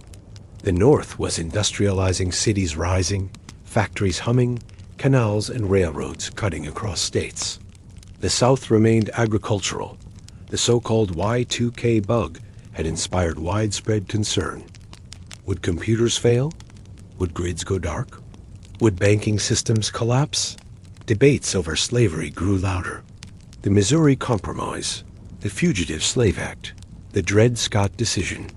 The U.S. stood as the world's dominant superpower, economically, militarily, and culturally, but questions about what role it should play in the world lingered. Then came the 1860 election. Abraham Lincoln elected president. Southern states seceded. The Union ruptured. And war followed. Office workers poured coffee. Children settled into classrooms. Airplanes moved across the sky unnoticed. The cell phones became common. Email replaced handwritten letters. The internet evolved from novelty to necessity. Entire encyclopedias were condensed into compact discs. The dot-com bubble burst in 2000, exposing vulnerabilities in a rapidly expanding digital economy. Nearly 3,000 people were dead. The Pentagon was damaged. A fourth plane had crashed in a Pennsylvania field. A deep and disorienting shock that pierced the illusion of distance, of safety, of separation from the world's violence. The nation held its breath. Millions lost savings. Startups vanished overnight. But out of that chaos, stronger firms emerged, companies like Amazon, Google, and Apple, which would go on to shape daily life more profoundly than perhaps anyone at the time could predict. Support was widespread. Flags flew from windows and overpasses. Patriotic music filled the airwaves. There was unity in grief. Music lived on portable devices, no larger than a deck of cards. Social networks began as dorm room experiments and soon crossed oceans. The Civil War was not only a battle of armies, but of identities. Brother fought brother. Families were torn. American life continued. Babies were born. Movies were watched. Ball games played. The rhythm of life persisted, even as the world shifted beneath it. Gettysburg, and Facebook, Twitter, Instagram. For many, it became the first thing they checked. Culture evolved at an unprecedented pace. And YouTube personalities became celebrities. Podcasts flourished. Content was no longer something consumed at a set time, but on demand in earbuds, on phones, during workouts and commutes. The two grew more fractured. Economic inequality widened. Transition social justice movements gained momentum. Mourning divisive and marked by a growing sense that the country was no longer speaking the same language. Seasons turned. Bread rose in ovens. Songs played from speakers. And climate strikes. A student researched for school on a phone while riding the bus. A farmer checked the weather on an app before heading into the fields. Women's marshes. And so do we. The country had lived through dramatic change, yet remained rooted in old rhythms. A child's first steps. Rain on rooftops. The pulse of life remained slow, patient, and familiar. A favorite book reread. Counter-protests. We prepared to enter the 2020s, an era defined by crisis, isolation, and unexpected connection. Hashtags became calls to action. Algorithms became the new opinion leaders. The daily life remained filled with small, steady things. Last thing they glanced at before sleep. The pause for a moment. Witnessed. Remembered. Quiet reshaping of the everyday. More than 600,000 lives were lost. The war dragged on. No such weapons were found. American troops stayed. The region destabilized. At first, a sleek device with a glass screen and a single button. It was elegant, mysterious, in markets. His election as the first black president of the United States felt historic.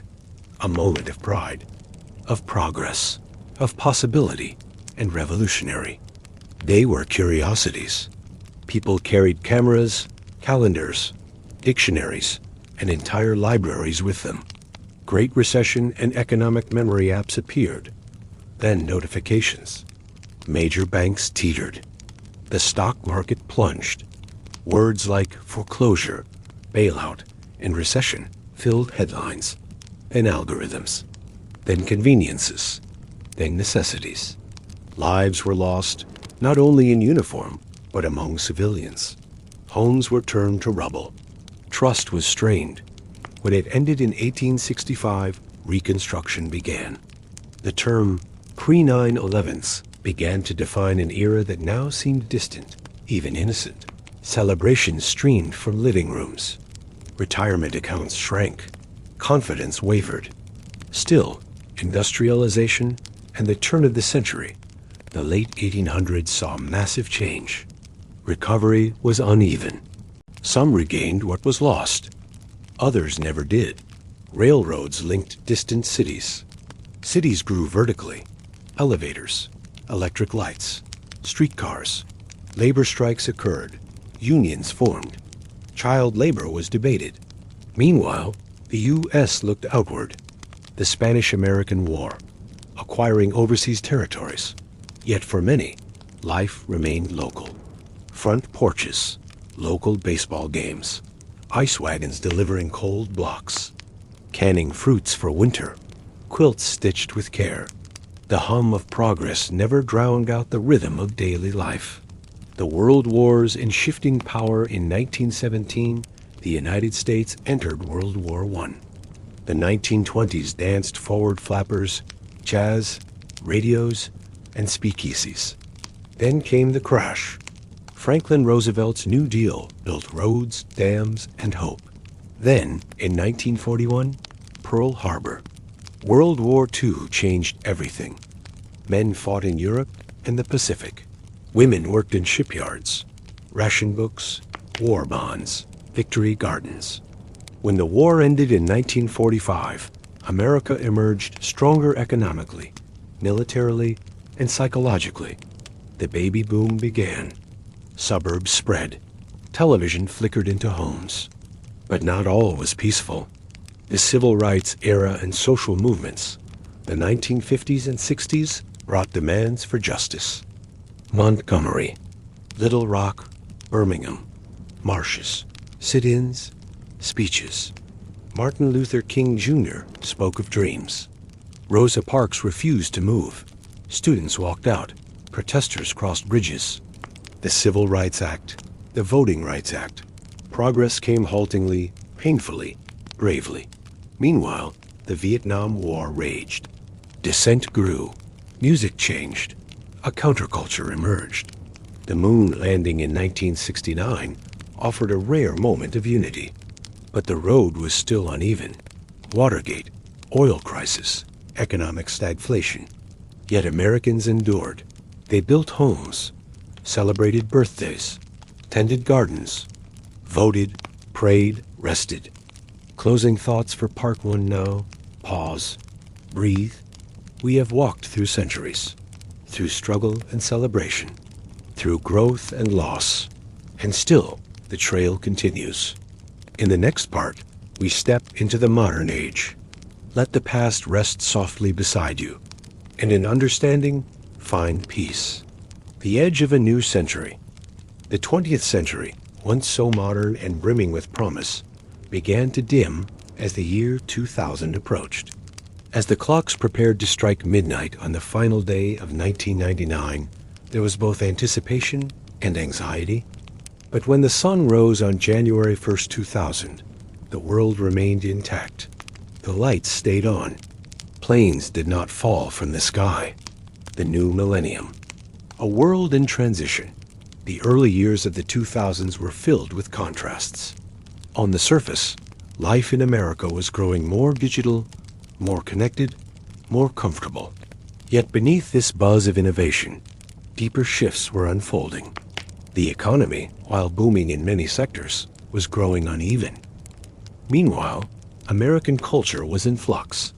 The Cold War was over, but its long shadow still stretched across foreign policy and public perception. The War on Terror and its long echo within weeks, the United States launched military operations in Afghanistan, aiming to dismantle terrorist networks and unseat the Taliban regime. But unity gave way to uncertainty.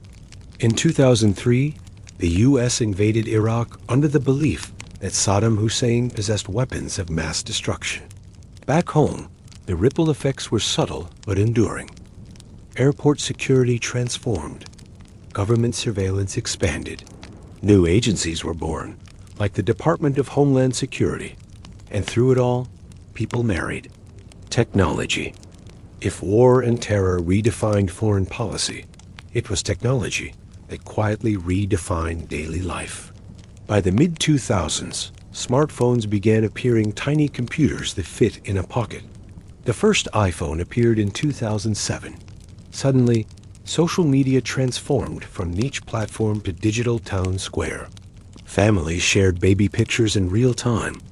Old friends reconnected. Political debates erupted in comment threads. Tragedies unfolded live. The digital world began to overlay the physical, and the lines between them blurred. In 2008, financial systems that had seemed untouchable began to buckle. The housing market collapsed. Unemployment rose. It was not a sudden catastrophe like 9/11's, but a slow, creeping erosion of trust in banks, in regulators. Barack Obama was elected president during the height of the crisis. His campaign had promised hope and change. And for many, still cultural shifts in a fast-moving world. As the 2010s unfolded, streaming replaced broadcast. Politics. The election cycles of 2012 and 2016 were intense. Rural and urban communities felt distant from one another. Black Lives Matter. But even as public discourse heated, morning coffee. Quiet by the late 2010s. A grandparent shared childhood stories on a tablet screen. The same sun rose and set. Amid the speed of change, as this part of our reflection ends, but before we go there, let the events of the early 21st century rest like stones beside a river, fixed in time. The water flows on. Into the present, toward the quiet horizon. By the time the calendar turned to the year 2020, the United States had entered an era marked by uncertainty. The great arcs of its history, conflict and compromise, growth and contraction, ideals and contradictions remained, but their shapes had become harder to trace. Technology had tethered people across continents. The political climate was charged. The digital world buzzed around the clock. And yet, beneath all the noise and motion, the nation's rhythms carried on, steady and ancient, in ways that tethered modern lives to centuries past. But something was about to shift. The pandemic. A nation in pause, it began quietly. It did not discriminate by region, race, or class, though its impacts certainly did. It arrived invisibly, carried in breath and handshakes in daily routines. News of a strange virus spreading overseas, then whispers of it closer to home. And then, suddenly, silence. In March of 2020, schools closed, offices emptied, streets fell quiet. The COVID-19 pandemic halted the pace of American life in a way no event in living memory had done. Hospitals filled, grocery shelves emptied, millions lost work, others lost loved ones. Balconies became stages for musicians. Driveways were filled with chalk art. And yet, amid the sorrow and fear, life slowed to a hush. People stayed home. Windows glowed at night with the light of family dinners and streamed movies. For many, this stillness brought discomfort. But for some, it was a return to something older apace, reminiscent of the pre-industrial world, where life unfolded in smaller circles. Speaking truth, distance, paradoxically, brought new closeness. Video calls connected grandparents with grandchildren. The footage was stark. The outcry swift, like the Boston Tea Party, like Seneca Falls, like Selma. Strangers delivered groceries to the vulnerable. Neighbors waved from porches. There was fear, there was hardship, but also resilience. Protests and reckonings. As the pandemic wore on, another current surged to the surface. In May of 2020, the death of George Floyd in Minneapolis ignited protests that spread across the country and around the world. For months, streets filled with people demanding justice, demanding change, chanting names, holding signs, marching peacefully. The movement was not new. Its roots reached back decades, centuries. But now, its resonance crossed generations and demographics. Heated debates, record turnout, a nation watching closely. It became one more thread in the tapestry of American protest. Kamala Harris became the first woman, the first person of South Asian and African American descent to serve as vice president. And as with all such moments, there were no easy answers. There was tension, dialogue, backlash, awakening, but the core remained simple: a desire for dignity, for equality, for recognition. And again, beneath the banners and broadcasts, daily life hummed. Children played in sprinklers. Bread rose in ovens. Gardens were tended. Books were read aloud. An election like no other, the presidential election of 2020, unfolded under unprecedented conditions. Masks at polling places, mail-in ballots. Joe Biden was elected the 46th president. For many, the outcome brought relief. For others, disappointment. But for all, it marked a continuation of the democratic experiment.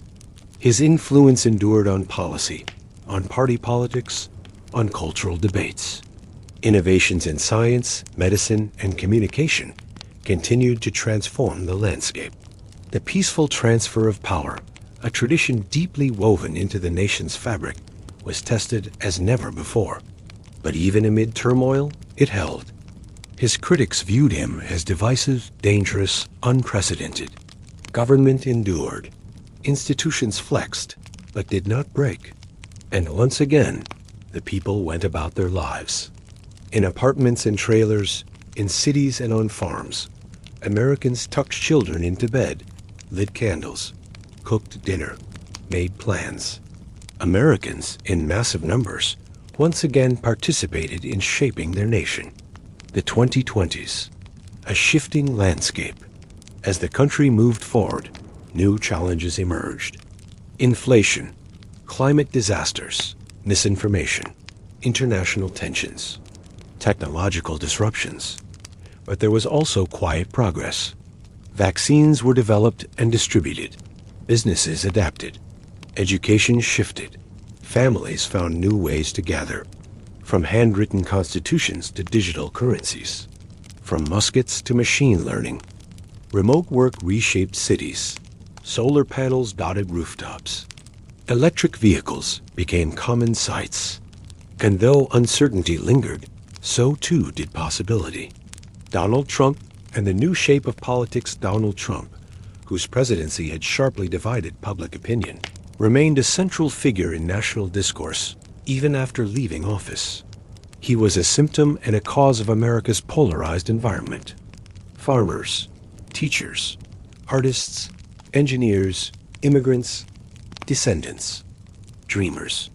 His supporters saw him as a disruptor, a truth teller, a fighter against entrenched systems. The truth, as always, was complex. What cannot be denied is that his presence reshaped the presidency, media, and political engagement in ways that will echo far, beyond his time in office. In 2024, he returned as a candidate. Campaigns unfolded in a country still grappling with pandemic aftershocks, global conflicts, economic strain, and environmental shifts. The bustling streets of the East Coast, all part of the same breath. The election revealed the deep divides that persist, but also the deep commitments. A nation of contradictions, a people of continuity. Now we rest. We have traced the arc of centuries, from colonists and cotton fields to code and connectivity.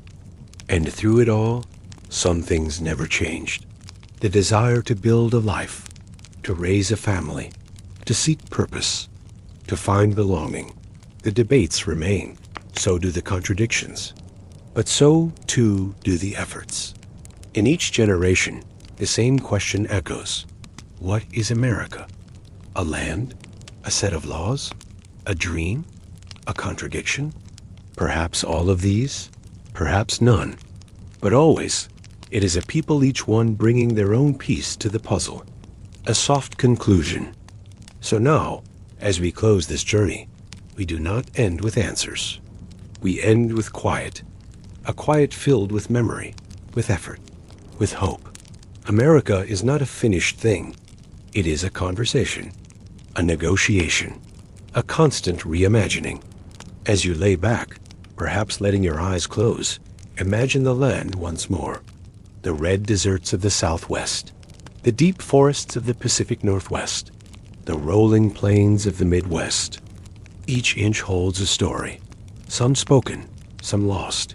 Rest easy. The past has brought you here, and tomorrow the story continues.